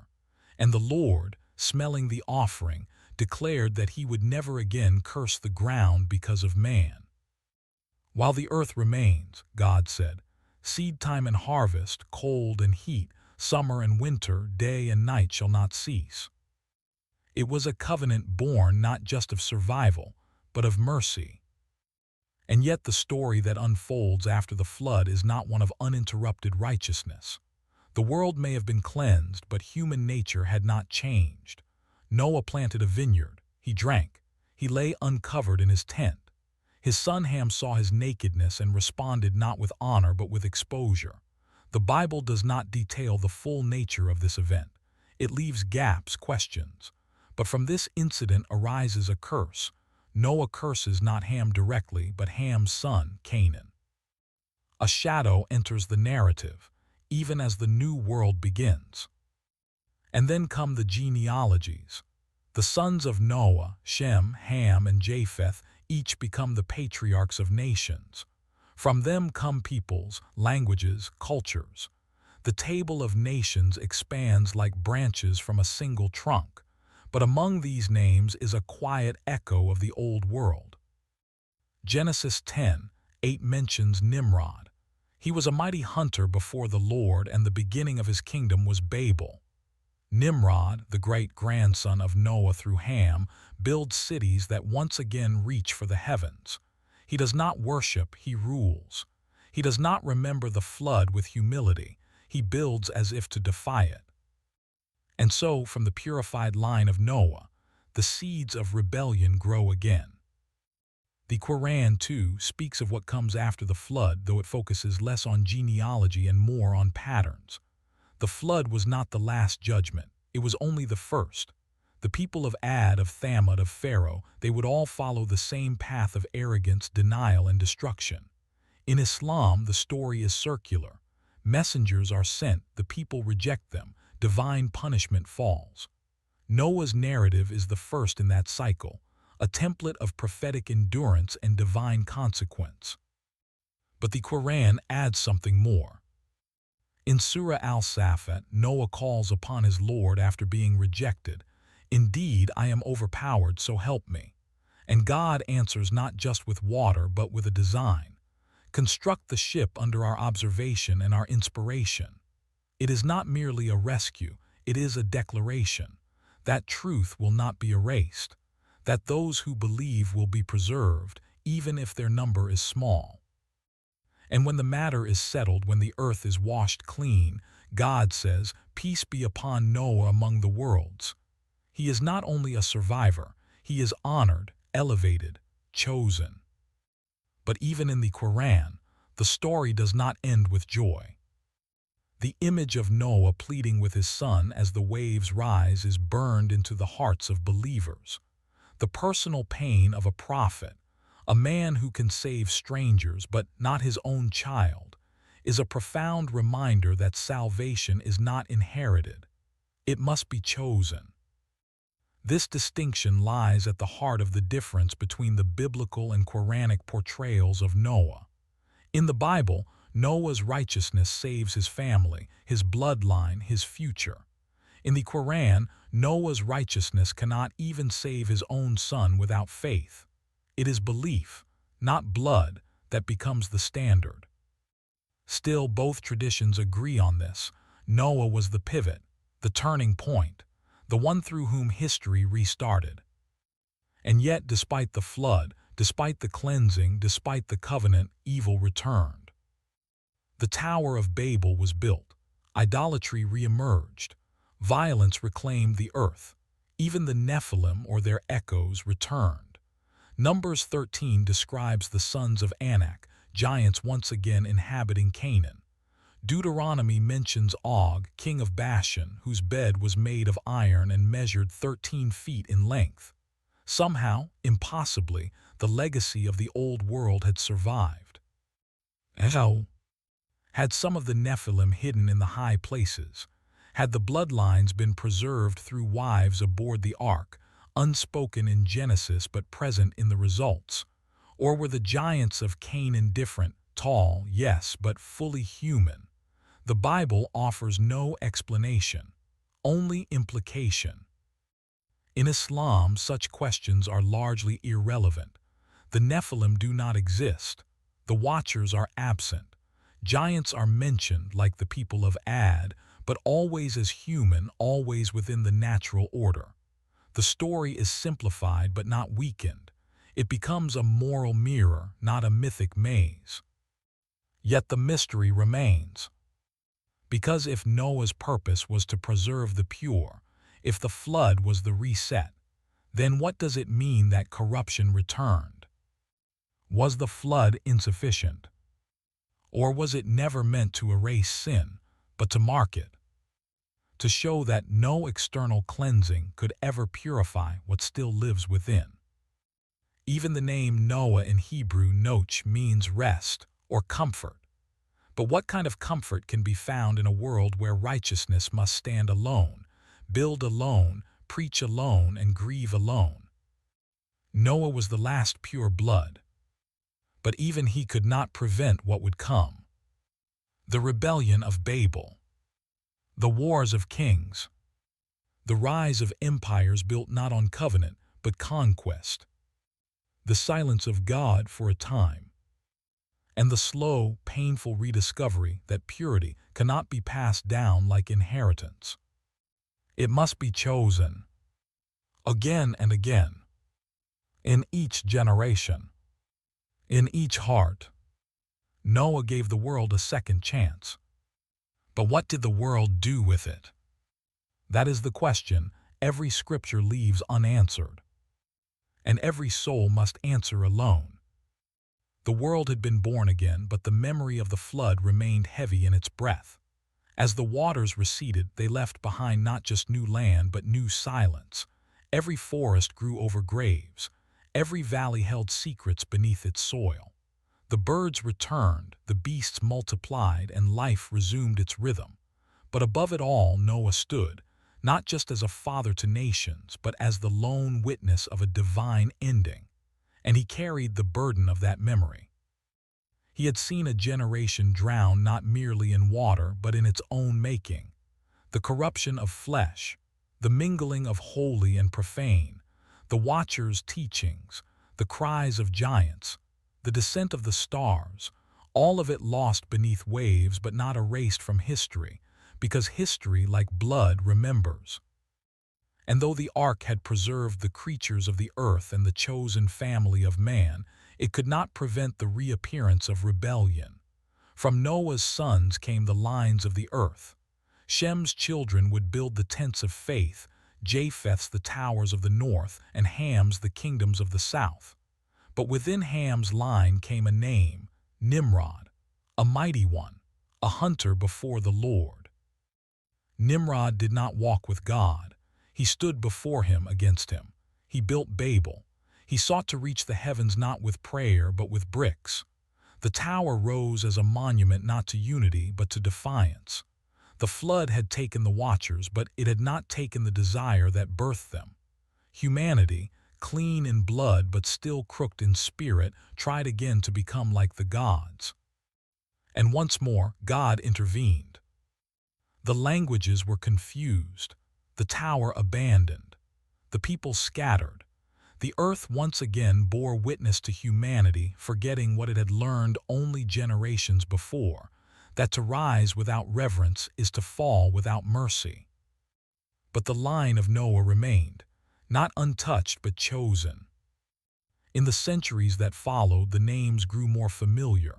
From Shem came Arphaxad, then Eber, then Peleg, down through Terah until Abram, later Abraham, stood in the same tension as Noah, to obey a command that made no worldly sense, to trust a God who asks not for sacrifice of strength, but of faith. Still, something in the shadow of Noah's story lingered. The giants returned. Canaan housed descendants of Anak. Og of Bashan reigned in the north, his size and strength described with unease. Goliath would rise from this line, proof that whatever was washed away had left seeds that sprouted once more. It was as if the flood had only paused a deeper struggle. The war between purity and pride continued. The Book of Enoch, though not preserved in the biblical canon, makes this point clearer than Genesis dares. It says the spirits of the giants, the Nephilim, did not perish with their bodies. Their souls became the evil spirits that now roam the earth, disembodied, bitter, without place. They tempt, they twist, they deceive. They cannot enter heaven, nor do they belong to the earth. They are caught in between. This chilling detail reframes much of what came later in Scripture. When prophets speak of unclean spirits, when Christ casts out demons into pigs, when holy men fast and confront darkness, not all of it is metaphor. But the Quran takes a different path. Islam, the flood was about disbelief, not genetic impurity. There are no watchers, no giants, no cursed spirits of the dead. Instead, the corruption of mankind lies in its arrogance and refusal to accept truth. The story of Nu Macron letter 1E25 is that of patience met with mockery, of prophecy met with denial. For 950 years he called his people. Only a handful listened. His son, a reminder of the bitter reality that guidance cannot be forced, refused him. When the wave took the boy, Nu Macron letter 1E25 turned to God with grief. "My son is of my family," he cried. But God replied, "He is not of your family. His conduct was unrighteous." Here, blood is not the measure, belief is. And yet, even in Islam, the gravity of the flood is not softened. The Quran affirms that the ship was built under God's eye, that the deluge was total, and that Nu Macron letter 1E25 was given peace among the worlds. The story closes not with spectacle, but with serenity, a reminder that God's mercy always follows his justice. Still, echoes of the old stories persist. In Islamic tradition, Nu Macron letter 1E25 is one of the 5 great prophets, Ulul Azm, those of unshakable resolve. He is honored not for saving the world with strength, but for enduring the scorn of a generation and staying true. Some narrations say that even as he hammered the ark, he was laughed at, that he built a ship in the desert under a clear sky, surrounded by people who saw him as a madman. And yet, he did not stop. That is what makes Noah great. Not miracles, not might, but obedience in silence. Faith in the face of absurdity. A man who saved the world because he refused to become like it. So what does it mean, then, that Noah was the last pure blood? If the Bible is right, if the earth had been corrupted through interbreeding between angels and humans, then Noah was more than righteous. He was the last uncorrupted vessel of humanity, the final image of Adam unmarred by the Watcher's legacy. But if the Quran is right, if no such mixing ever occurred, then Noah's purity was not in blood but in belief. He was pure because he did not compromise, because he remembered when the world forgot. Either way, he was alone. And yet through him, the world would begin again. But the beginning was not without flaw. The incident with Ham, the rise of Babel, the survival of giants, the reappearance of rebellion, all of it suggests something sobering, that even the flood, for all its finality, could not undo the curse that first entered Eden. That human hearts remain cracked, no matter how clean the earth becomes. So perhaps Noah's story is not about perfection. Perhaps it is about preservation. Not of a utopia, but of a promise. That in every age, there will be one who remembers. One who refuses. One who stands where others kneel. And that from that remnant, God will begin again. Noah was the last of the first, and the first of the second. A bridge between worlds. A witness to wrath. A carrier of covenant. And when the rain fell and the skies wept, and the mountains disappeared beneath the tide, he remained. Not because he was mighty, but because he was pure. And in a world obsessed with power, it was purity that saved us. Before the nations spoke in tongues, before kings crowned themselves with bronze and feather, before even the name of Abraham had crossed the lips of angels, there was a forgotten age. A time when the earth was young, but its people were old in corruption. A time of towering temples and glimmering cities, of men who called themselves gods and gods who walked among men. The age of gold, some called it. But gold is not always holy. It glitters, yes, but it blinds. The Bible gives us only glimpses. It speaks of mighty men of renown, of giants in the earth in those days and also after that. It mentions names like Anak, Rephaim, Zamzumim. It describes warriors whose size inspired terror, whose presence warped the balance of power. But it does not tell us how they lived. It does not tell us what they built. For that, we must listen to the echoes beneath the surface, to the stones that still stand when scrolls remain silent. Megalithic structures rise across continents, stone blocks weighing hundreds of tons, carved and lifted with technology unknown, aligned with celestial precision. Baalbek in Lebanon with its trilithon stones heavier than aircraft carriers. The walls of Sacsayhuaman in Peru fitted so tightly one cannot slide a blade between them.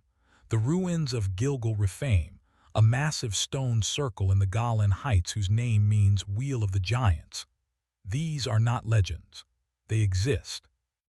And they beg a question the Bible does not fully answer. Who built these places?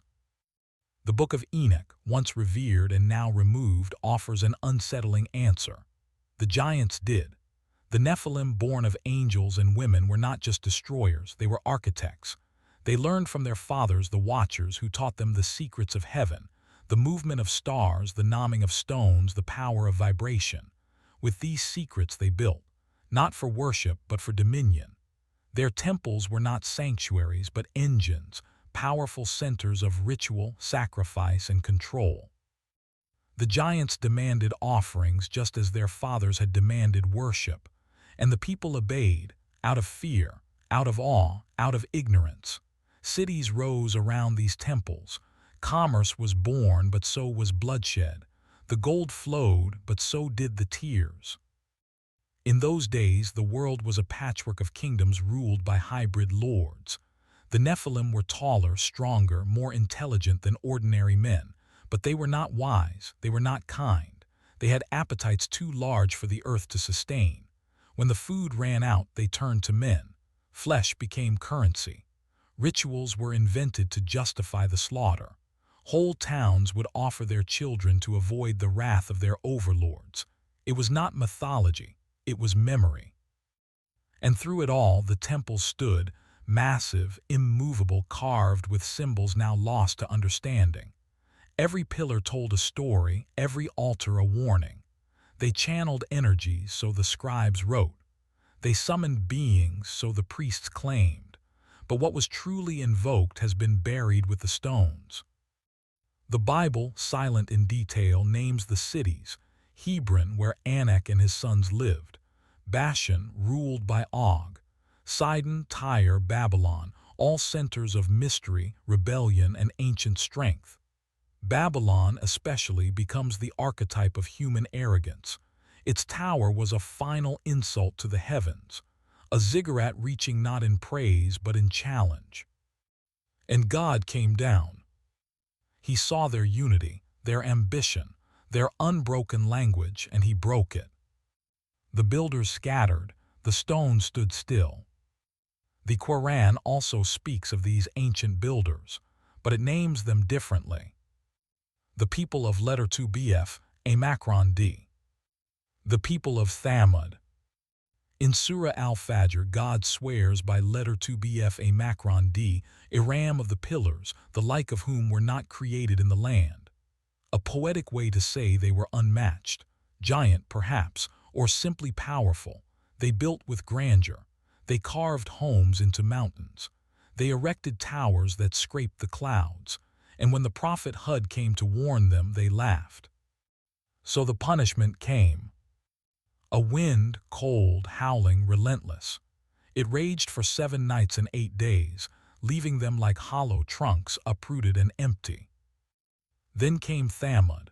They were warned by Sally, given a sign, the she-camel, but they hamstrung it.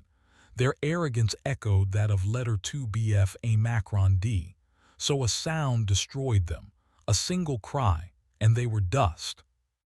Islamic tradition does not mention the Nephilim or the Watchers, but it does preserve the memory of ancient, arrogant builders destroyed by divine force. Temples and tombs in the deserts of Arabia still stand, silent in their witness. Petra, Madian Sally, the ruins speak.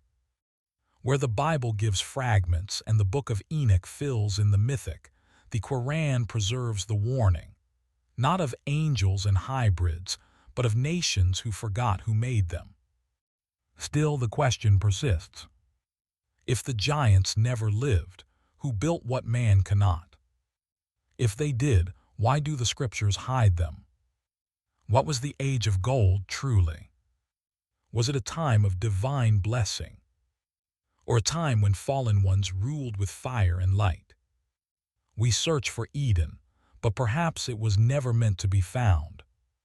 Perhaps what we call the Golden Age was a gilded prison, where knowledge was high but wisdom low, where power was endless but mercy extinct, where giants raised temples not to God but to themselves. And in those temples they wrote a prophecy that one day they would return. The ruins of that age still breathe, not in voice but in presence, a wind that moves through pillars too heavy for modern machines, a silence that lingers over stones arranged like stars, as if the heavens had once touched the ground and left blueprints behind. Across continents, civilizations that had no contact with each other built with uncanny similarity. Cyclopean walls, sun-aligned corridors, doors made not for men, but for something taller, broader, and older. These structures, scattered like forgotten memories, testify to an age the modern world cannot explain. In the ancient land of Bashan, east of the Jordan, lie the basalt ruins of what some have called the cities of the Rephaim. Their stone circles and underground chambers stretch for miles. The Bible calls Bashan the land of giants. Og, its last king, was said to have a bed made of iron over 13 feet long. He was the last of the Rephaim, descendants of the Nephilim. When Moses encountered him, it was not just a battle between nations, but between epochs, between a divine remnant and a corrupted throne. Hebron, too, bears the weight of this legacy. Abraham walked its hills, but long before him, it was a city of Anakim giants. When the Israelite spies were sent to survey the land, they returned terrified. We were as grasshoppers in our own eyes, they said, and so we were in theirs. The conquest of Canaan was not merely a territorial claim. It was a divine judgment against the lingering blood of the pre-flood corruption. Yet the Bible, after recording their presence, grows silent. It names them, then removes them. Their cities are taken, their names forgotten, their bones nowhere to be found. but the stones remain.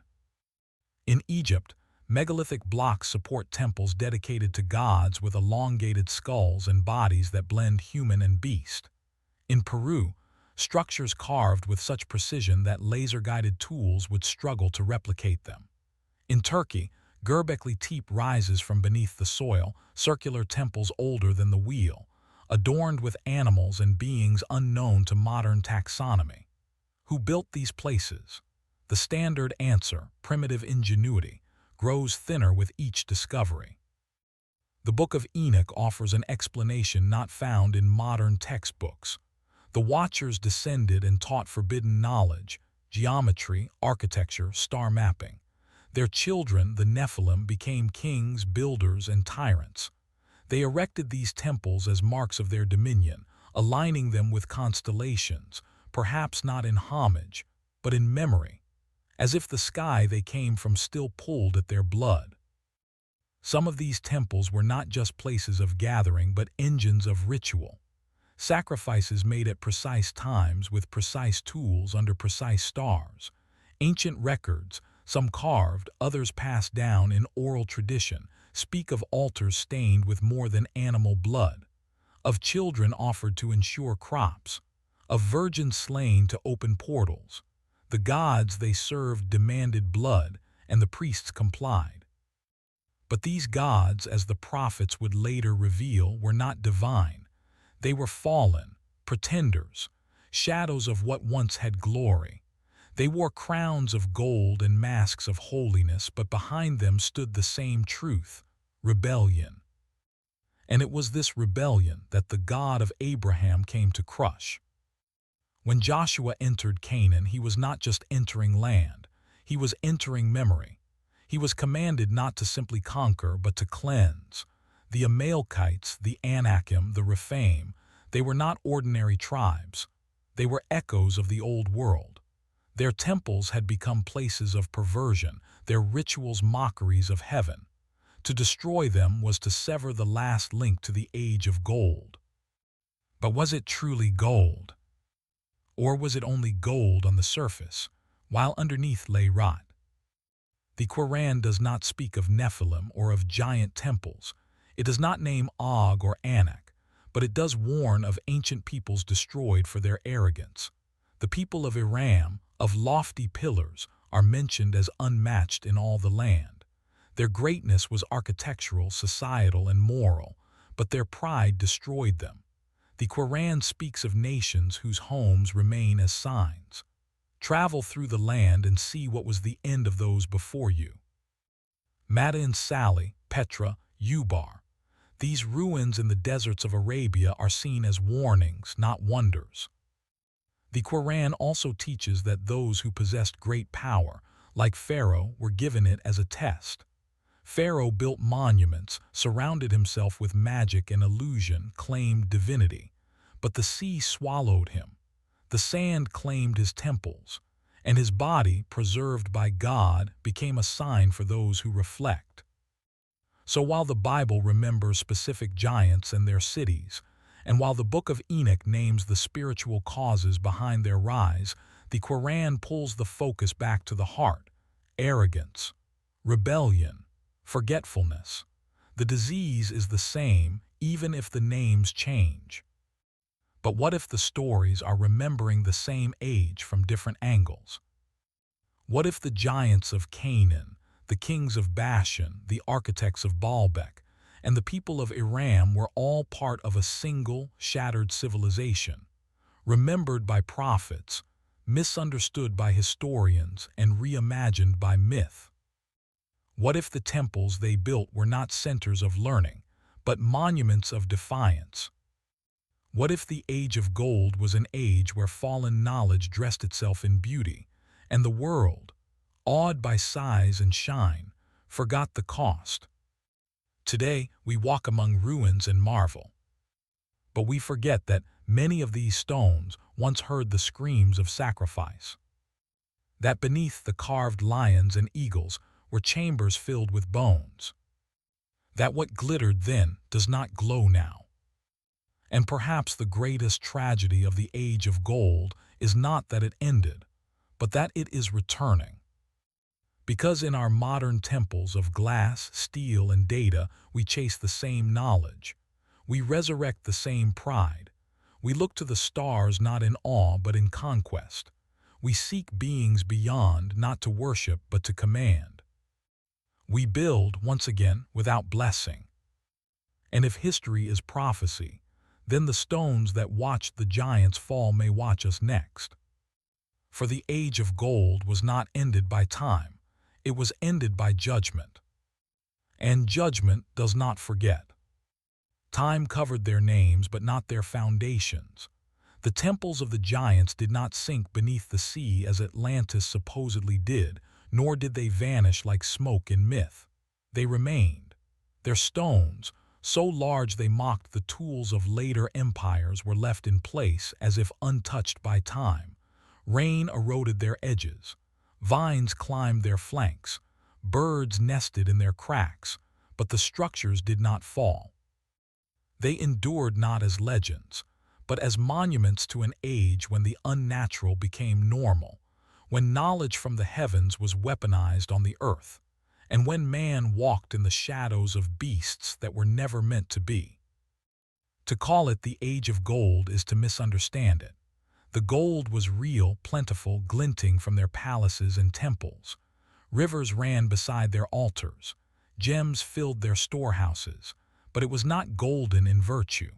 It was an age where light was misused, where beauty cloaked blasphemy, where towering wisdom served only the appetites of the fallen. The builders of those temples could read the stars, but not their own hearts. They believed their temples would last forever. They etched their names in stone. They aligned their gates to the solstices. They buried their dead with honorifics that named them sons of heaven. But no inscription could hold back judgment. One by one their cities fell, sometimes to war, sometimes to fire, sometimes to silence. The Bible names them in passing. Cities like Jericho, whose walls collapsed not by siege but by divine decree.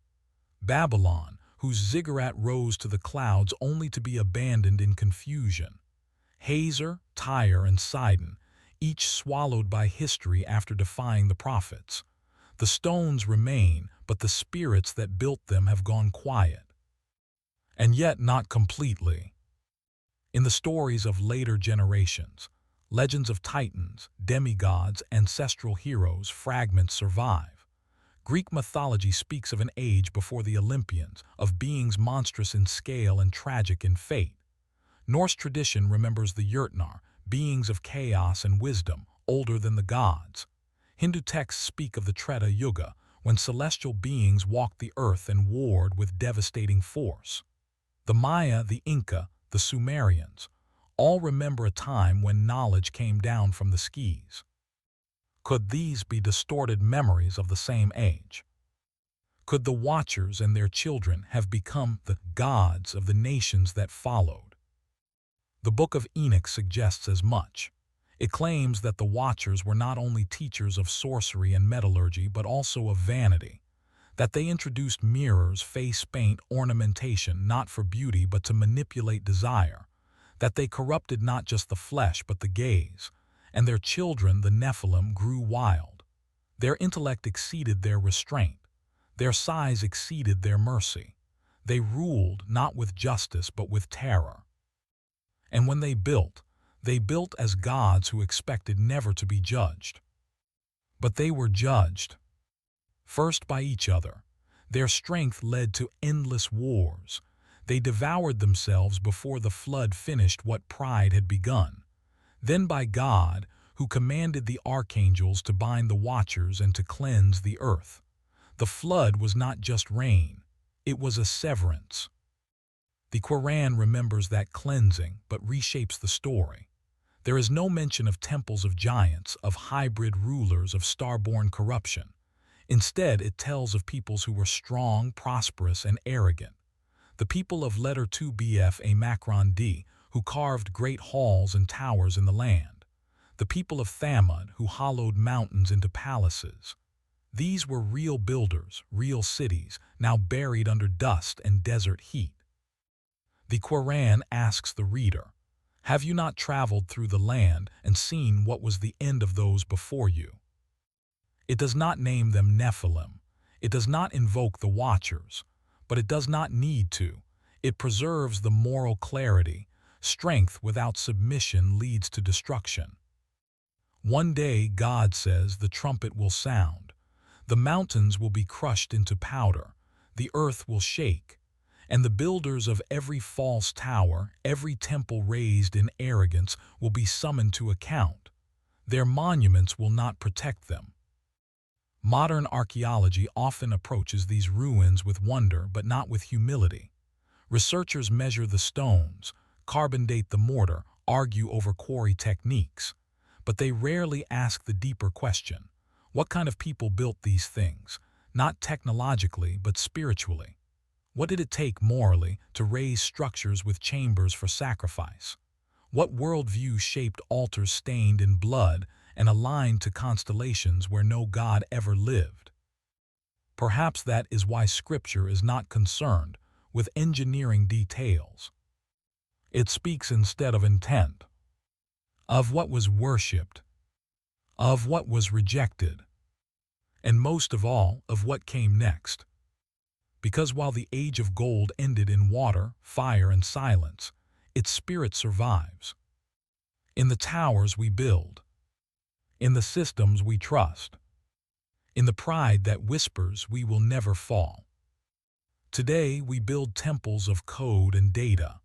We resurrect ancient names in entertainment and education, not knowing or not caring what those names once did. We chase knowledge without reverence, power without wisdom. We look to the stars and ask how to conquer them, not what they were meant to teach. In that, we are not unlike the giants. The temples they built still stand, waiting. Not to be worshipped, but to be understood. They are warnings carved in stone. Proof that not all who rise are blessed. Proof that the past was not primitive, only perverse. And if we refuse to learn, we will not be the first to fall. The age of gold taught one truth that no flood could drown. It is not how high we build that defines us, but how low we bow. There was a time when the world was still young but already weary, when cities were being built, but the foundation of the soul had already crumbled. A time when the language of stars was spoken in temples, but the cries of the oppressed rose louder than hymns. A time when angels had come down and giants had risen up, when sin was no longer whispered in corners, but carved into stone and made sacred by ritual. It was then that God looked down upon the earth and decided it could no longer go on. The Bible does not soften its language. Genesis says it plainly. And God saw that the wickedness of man was great in the earth, and that every imagination of the thoughts of his heart was only evil continually. Not occasionally, not by accident, continually. The flood was not a knee-jerk reaction. It was a deliberate, sorrowful conclusion. And it repented the Lord that he had made man on the earth, and it grieved him at his heart. These are not the words of a distant deity. They are the lament of a creator heartbroken by his creation. But what had humanity done that was so terrible? It was not just theft, not just murder. It was corruption at a cosmic level. According to Genesis 6, the sons of God saw the daughters of men that they were fair, and they took them wives of all which they chose. These sons of God, widely interpreted as angels or divine beings, crossed a boundary that was never meant to be crossed.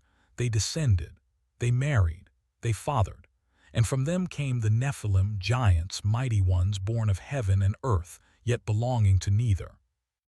These Nephilim were not simply large, they were ravenous. They consumed not only food but people. They tore into the natural order like wildfire through dry grass, and their fathers, the Watchers, did more than love mortal women. They taught forbidden knowledge, how to make weapons, how to manipulate life, how to enchant, seduce, destroy. What God had given slowly, the Watchers gave quickly. Wisdom without reverence, power without purity. The world became a lab of rebellion. Temples were erected not in worship but in mockery. Blood-soaked altars. Cities rose, driven by the strength of giants and the minds of men who had learned too much too fast. War became sacred. Sorcery became law. Women became currency. And the earth, once called good, groaned under the weight of its own defilement. So God decided to end it. But he would not act without witness.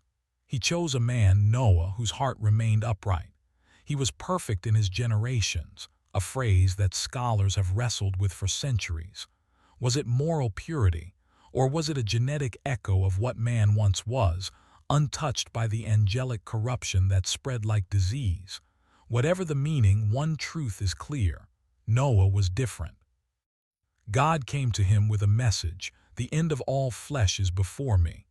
The earth is filled with violence. Make an ark, take your family, take the animals. A flood is coming, not a flood of war, not of economics, but of water, clean, total, inescapable. And while Noah obeyed, the rest of the world laughed. For decades he built a vessel under blue skies.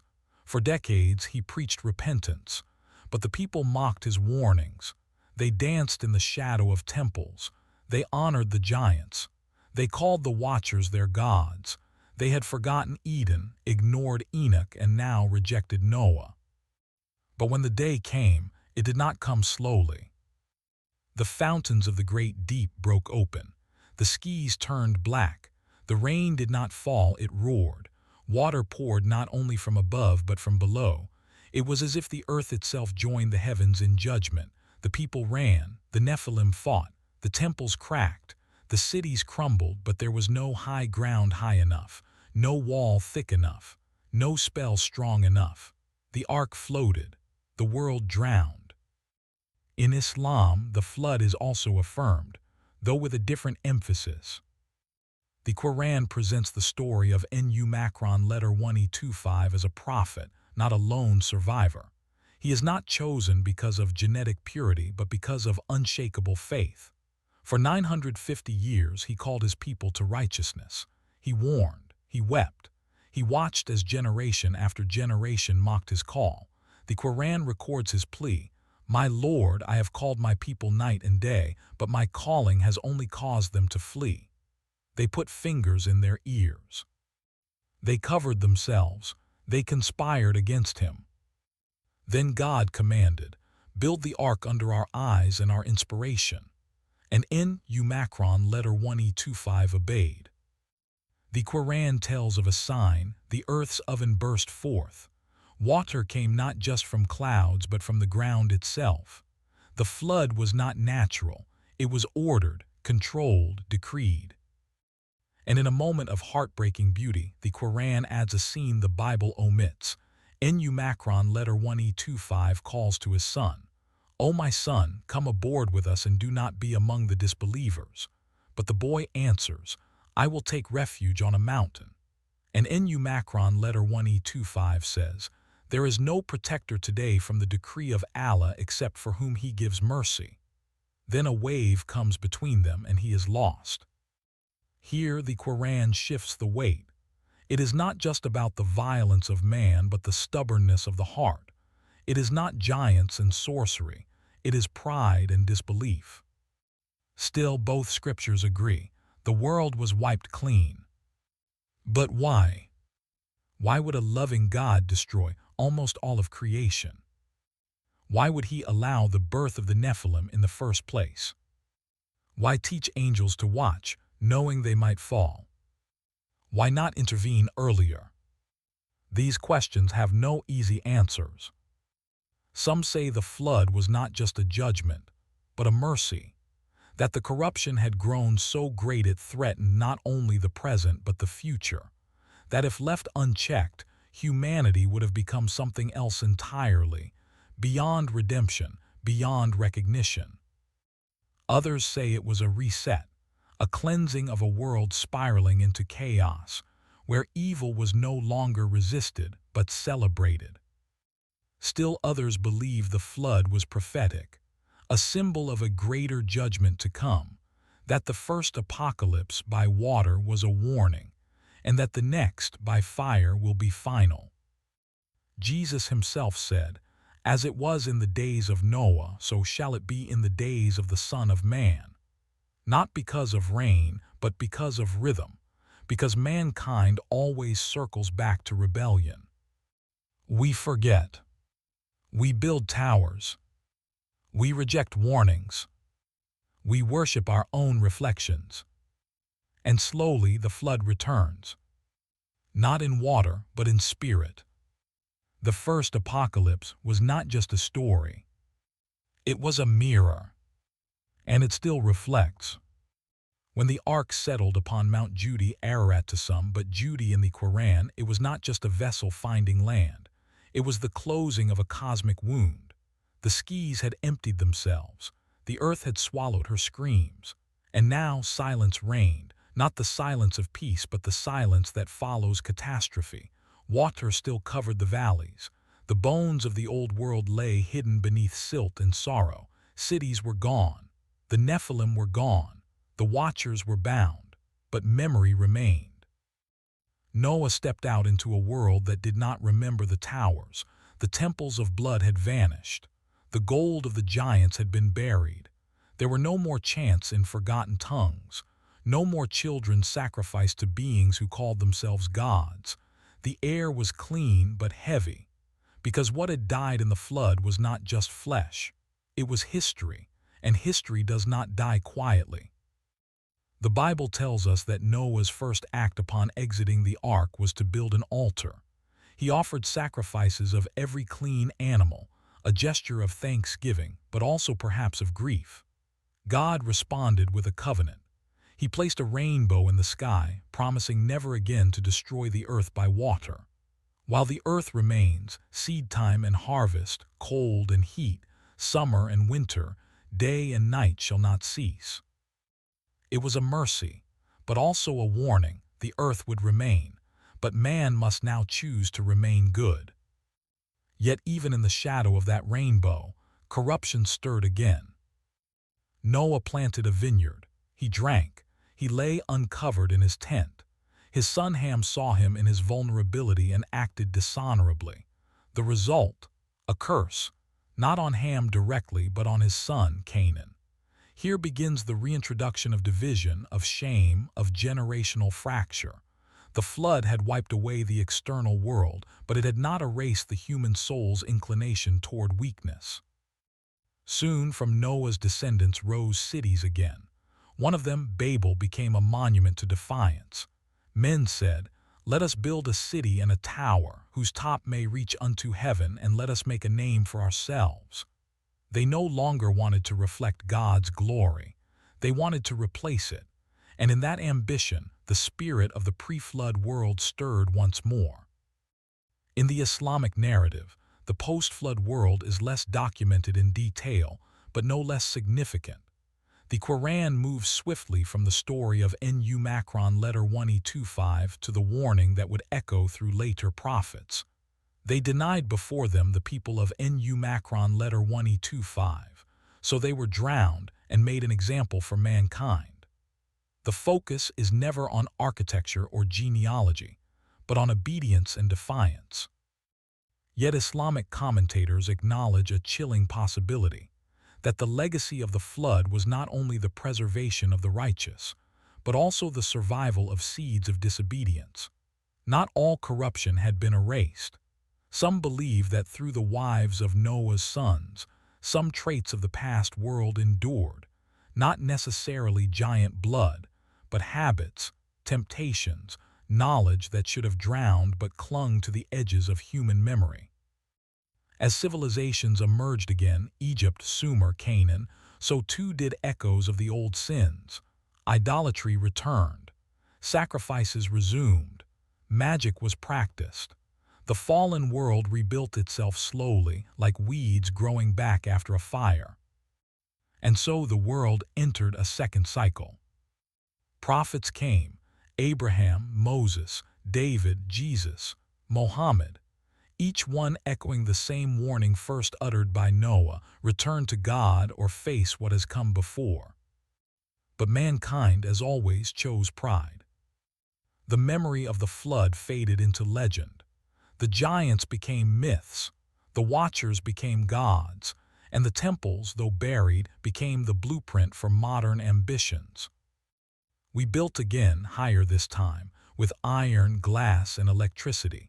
We reached into atoms and out toward galaxies. We discovered things meant for awe and used them for control. We mapped the human genome. We modified creation. We learned the names of stars once worshipped by fallen beings. And all the while, we told ourselves we were nothing like the men of Noah's time. But is that true? Do we not also live in an age of unnatural knowledge? Have we not blurred the lines between man and machine, between reality and illusion? Have we not ignored the prophets, mocked the scriptures, and glorified ourselves? Do we not, once again, consider building towers, not to study heaven, but to claim it? Jesus said the end would come as in the days of Noah, not with water, but with a similar blindness, a similar boldness. They were eating and drinking, marrying and giving in marriage until the day that Noah entered the ark and the flood came and swept them all away.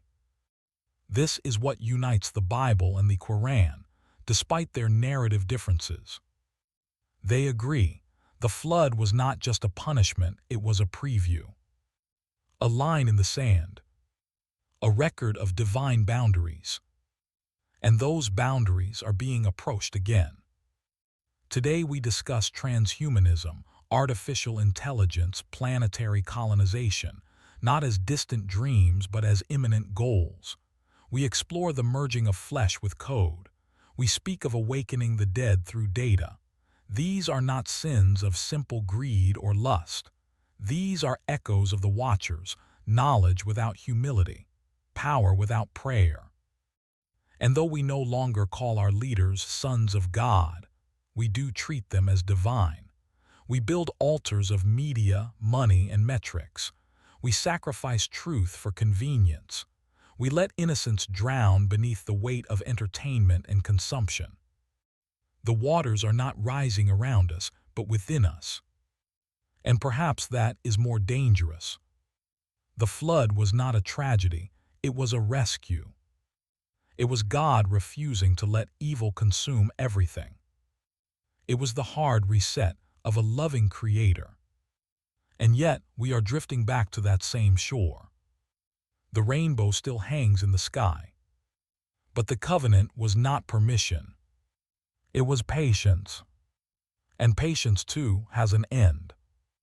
They say time heals all wounds, but time also forgets.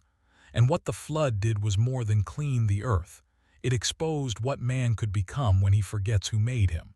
It was the first apocalypse, yes, but not the last warning. A world of cities, temples, knowledge, blood, and noise had been silenced. But silence is never permanent. It waits. It gathers. And soon it speaks again. The story of Noah, both in the Bible and in the Quran, is not just about water. It is about defiance.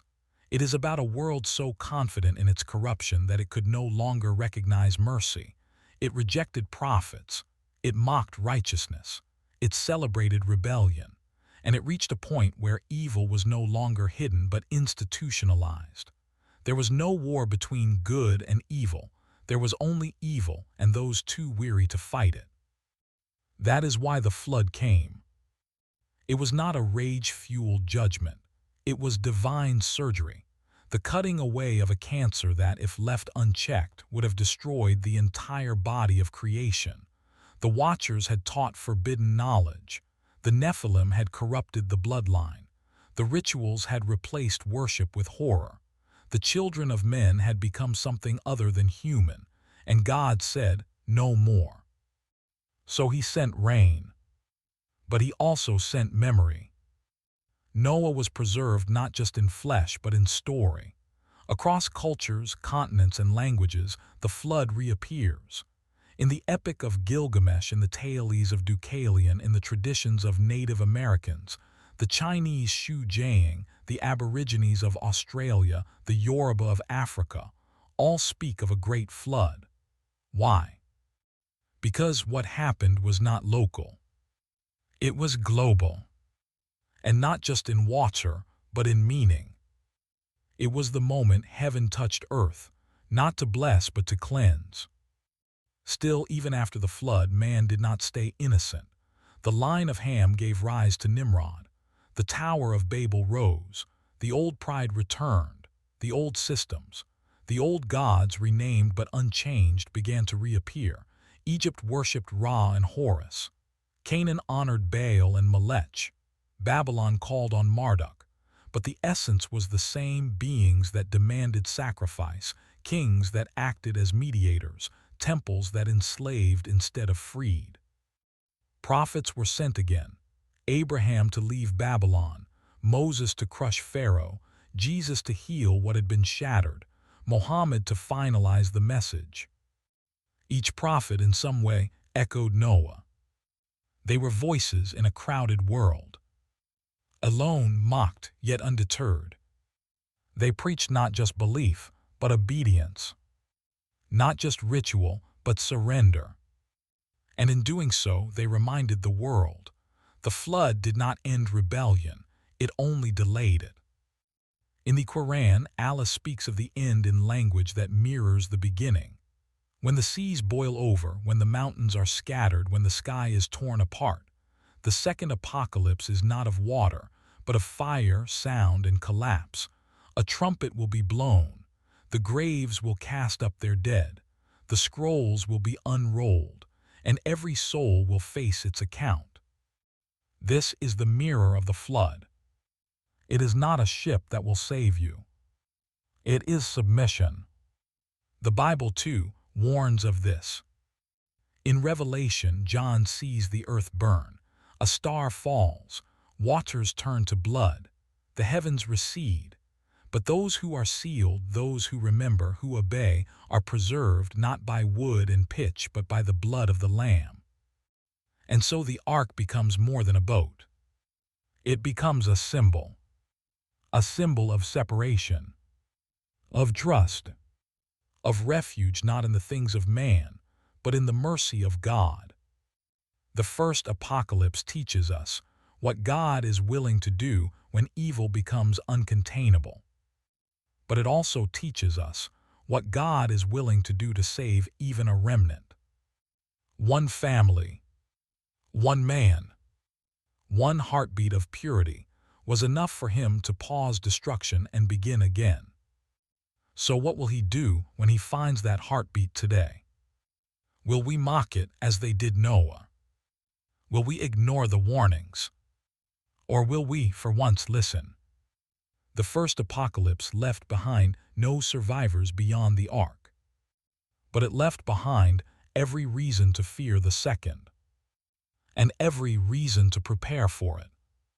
Not with towers, not with armies, but with hearts that remember, that obey, that kneel before they fall. Because next time it will not be rain, it will be reckoning, and there will be no ark to build. It is a book that once walked beside Genesis and Isaiah, a scroll held in reverence by ancient Jews and early Christians alike.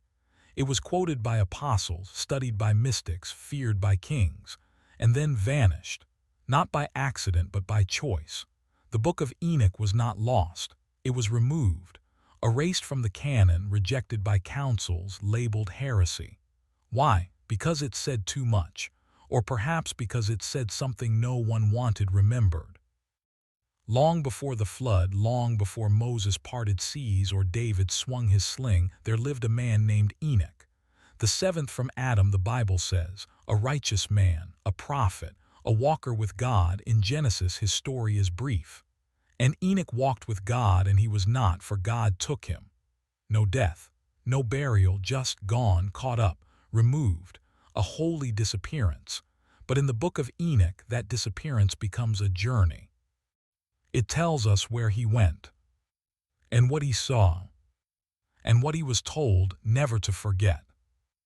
In its pages, Enoch is taken through the heavens by angels. He is shown the architecture of creation, the storehouses of snow and wind, the prison of the stars, the place where the souls of the dead wait, and the dark chambers where the fallen ones are chained, weeping until the end. These are not parables, they are revelations. Most controversially, the book describes the descent of the Watchers, 200 angels who looked upon human women and desired them. They descended to Mount Hermon, swore an oath together, and took wives from among men. Their union birthed giants, Nephilim, who devoured all things, even flesh. When the earth could bear it no longer, the cries of humanity rose to heaven. And Enoch was sent, not to the people, but to the Watchers. He became a prophet to angels. He warned them of judgment, told them their intercession would not be accepted, that their offspring would be destroyed, and that their names would be erased from heaven. The Watchers begged him to plead their case. He did, but the answer from God was final. For mankind, there would be mercy. For the Watchers, there would be chains. This story does not appear in the Standard Bible. It is only hinted at. Genesis 6 gives a cryptic sentence, "The sons of God saw the daughters of men," and moves on. The book of Enoch lingers. It names the angels, Semyaza, Azazel, Arakel, Barakel. It tells what each one taught: sorcery, enchantments, weaponry, makeup, astrology. They were not simply rebels. They were teachers of corruption, and the book of Enoch declares these teachings poisoned the earth. It also offers a timeline. It says the Nephilim brought about the flood, that God's wrath was not random but judicial, that the cleansing of the world was tied directly to angelic rebellion and hybrid offspring. For some, these ideas were too strange, too dangerous. They blurred the line between heaven and earth, spirit and flesh. And so the book was buried, hidden in caves, preserved only in the traditions of Ethiopia, lost to most of the world until its rediscovery in the 18th century. Yet even after its disappearance, its influence lingered. Jude, the brother of Jesus, quotes it directly in the New Testament. Early church fathers like Tertullian defended it. Dead Sea Scrolls included fragments of it. So why was it silenced? Perhaps because it makes the Bible too clear. Because it ties too many loose ends. Because it dares to ask who really taught mankind to sin, and who still whispers in our ears today. Islam, on the other hand, does not include the Book of Enoch, but its echoes can still be felt. The Quran tells of angels sent to earth, Harut and Marut in Babylon, who taught people magic as a test. It warns that these angels did not act without permission, that they were sent as a trial, not a curse. Still, the result was corruption. People used the knowledge to divide, to deceive, to destroy, and God condemned it. The Quran also affirms the reality of jinn, beings made of smokeless fire, invisible to the human eye. Some righteous, others rebellious. The worst among them, Shay letter 1E6D A Macron N, Iblis swore to lead humanity astray. It was not just man versus self, but man versus unseen forces. A cosmic contest, ancient and ongoing. Though the names differ, the themes remain. Heavenly beings, forbidden knowledge, human defiance, divine judgment, and the persistent question, who are we really listening to? Today, the Book of Enoch is read by the curious, the scholarly, the skeptical, but few realize its urgency. It was not written as mythology. It was a warning, a record, a prophecy. It describes a world before the flood, but also a future after it. It says the spirits of the giants, though their bodies died, still walk the earth as unclean spirits, restless, violent, whispering chaos. It predicts a coming judgment when the elect will be raised and the wicked burned like straw. It says that truth will be hidden and then revealed, that kings will fall, that secret knowledge will return, that the watchers will rise again, and that the Son of Man will come, not as a lamb, but as a judge. So why was it banned? Because it names too many names. Because it pulls the curtain back too far. Because it dares to say that what happened before the flood is happening again. And no one wants to believe that. No one wants to think that the giants might return, that the watchers never truly left, that the corruption that brought water may bring fire. But that is what the Book of Enoch insists. And that is why it was buried. There is something unsettling about a book the prophets once quoted, yet the churches later buried. It is not the kind of silence that comes from irrelevance, but from fear. The Book of Enoch did not fade because it was forgotten. It was pushed into darkness because it illuminated too much. And as history shows, not every light is welcome. In the centuries following its removal, the Christian world turned its focus toward the more digestible doctrines, love, grace, heaven. Yet the early believers, especially those closest to the apostles, treated Enoch's visions with grave seriousness. They saw in his words a hidden skeleton key, one that unlocked the mysteries behind the flood, the war in heaven, and the strange beings who once walked among men. The book was not a side note. It was central. It explained the corruption of the world, the origin of demons, and the prophetic role of a coming judge described not only as the elect one, but as the Son of Man. This title, Son of Man, appears again and again throughout the Book of Enoch. It is not just a poetic label. It is the name of a pre-existent, radiant figure seated beside the Ancient of Days.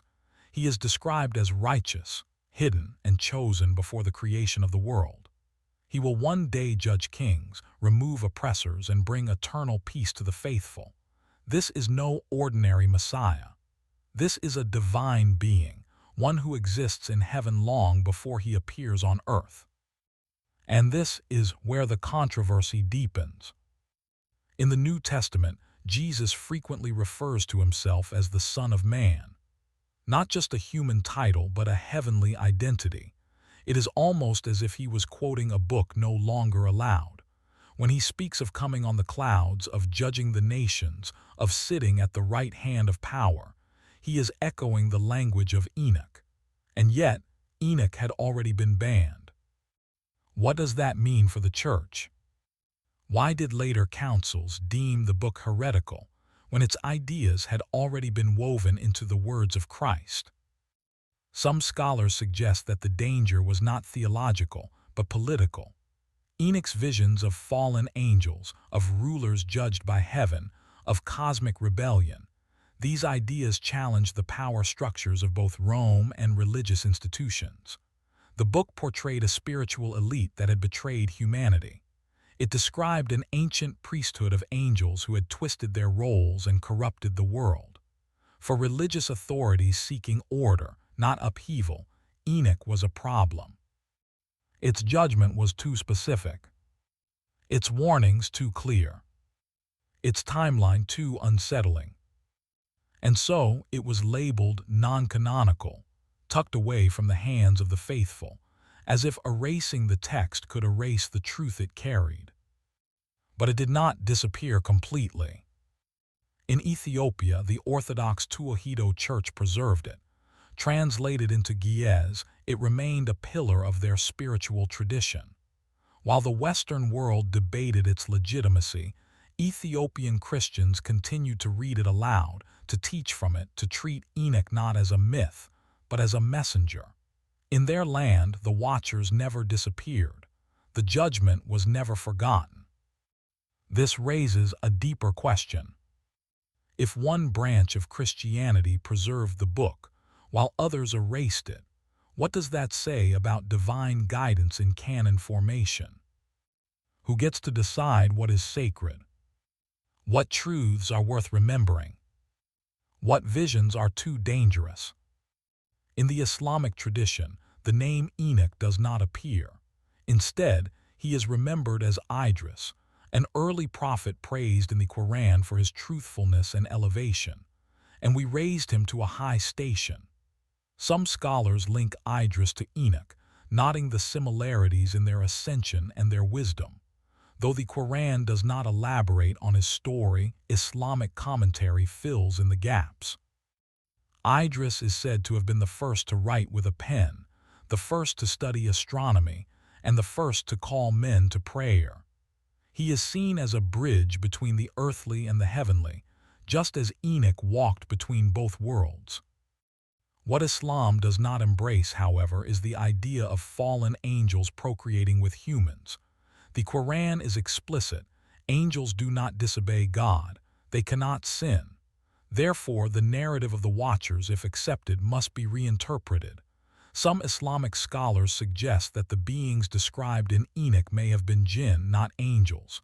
The jinn, unlike angels, have free will. They can rebel, they can tempt, they can teach. If this is true, then the Book of Enoch may not be wrong. It may simply be miscategorized. Its story remains valid, but its villains have the wrong names. Still, the effect is the same. Beings from beyond interfered. They gave knowledge. They corrupted bloodlines. And judgment came. Whether through angels or jinn or a mixture of myth and memory, the world was changed. And the consequences remain. Today, we live in a world that mirrors the ancient warnings. Our science has pierced the heavens. Our technology reads the stars. We edit DNA. We build machines that think. We channel spirits through algorithms. And all the while, we say we are progressing. But Enoch would say otherwise. He would say we are repeating. He would say we are awakening the same arrogance that flooded the world. And the same Watchers, bound but not gone, are watching still. The Book of Enoch describes their prison deep in the earth, surrounded by fire and ice.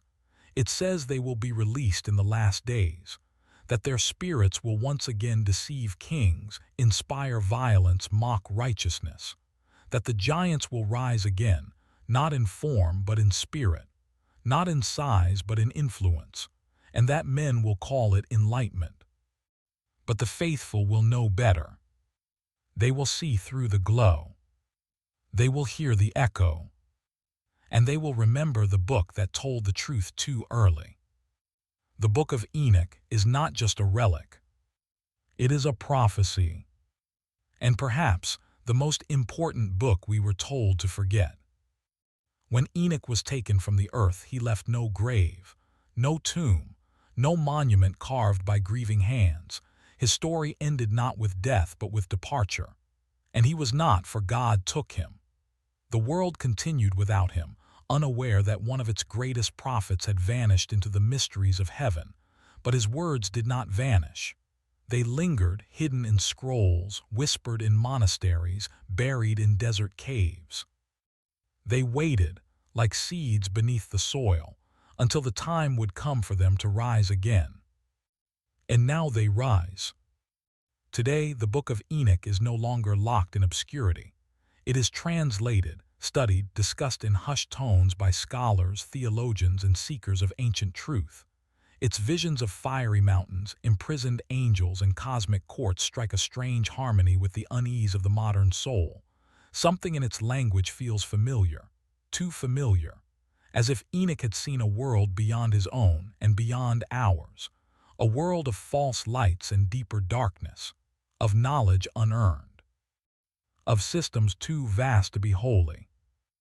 It is this familiarity that disturbs. Because the warnings Enoch gave were not just about his generation. He spoke of another generation to come in the distant future who would awaken to the truth. A generation surrounded by deception, seduced by power, deafened by pleasure, but still capable of hearing the call. Enoch wrote not only for his time, but for the end of time. And in this final warning, something ancient returns. The Book of Enoch tells us the fallen angels, the Watchers, will not remain silent forever. Though bound in deep valleys of burning stone, their sentence is not eternal in duration but in consequence. A time will come when their influence, like vapor, seeps back into the world, not as towering giants with swords and altars, but as ideologies, as technologies, as systems of thought that mock God and enthrone man. They will not say, "Worship me." They will say, "You are your own God." This is the genius of their deception. The Watchers once descended openly in blinding form and terrifying glory. Today they descend through information, through screens, through voices wrapped in logic, veiled in progress, bathed in light but rooted in rebellion. And they come not to break the world but to reshape it, slowly, subtly, beautifully, just as they did before the flood. And again the world rejoices. Enoch's vision saw kings rising in arrogance. He saw the holy ones hunted.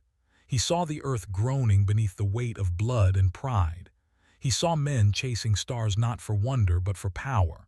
He saw temples without God, laws without justice, and science without soul. And in the midst of it all he saw a figure, shining, patient, terrible, and kind. The elect one, the Son of Man, coming not to speak but to judge. He would not come as a child in a manger. He would come with fire and with names. The book of Enoch declares that every corrupt angel, every false teacher, every unrepentant soul would be named and exposed. The elect would be raised, the watchers condemned, the kings humbled, the world remade. But only after it falls. Islam speaks of this reckoning too. The Quran describes a day when the heavens will split, the mountains crumble, and mankind stand barefoot and alone before their Creator. On that day, every hidden thing will be revealed. The jinn who whispered in darkness will be brought to light. The arrogant will be silent. The humble will rejoice. And those who mocked the messengers, Noah, Abraham, Moses, Jesus, Mohammed, will realize they had been warned, over and over. The Quran does not name Enoch's visions, but it echoes them. It affirms that knowledge can be dangerous, that not all who teach are sent by God, that some knowledge is a test, not a blessing. It warns of signs in the sky, beasts of the earth, gates that will open and release what was once bound. And perhaps that is where the two traditions meet, in their shared unease about what lies ahead.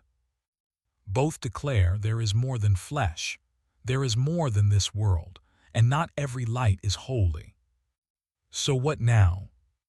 What does one do with a book that was silenced but not forgotten, with prophecies that were buried but not broken? We read, we remember, we repent. The book of Enoch is not scripture for all, but it is a mirror for many. It reveals what we have become, a generation too busy for prophets, too proud for warnings, too advanced to believe in giants or angels. And yet, here we are, surrounded by a new kind of watcher, not clothed in robes of fire but in algorithms, not descending on mountains but rising through wires and signals. And still whispering, still teaching, still waiting. But Enoch's final word is not fear. It is hope. He says that in the last days a remnant will awaken. They will not be deceived. They will know the voice of truth. They will endure ridicule, persecution, exile, but they will shine like stars in a dark sky. They will remember the flood, the watchers, the chains.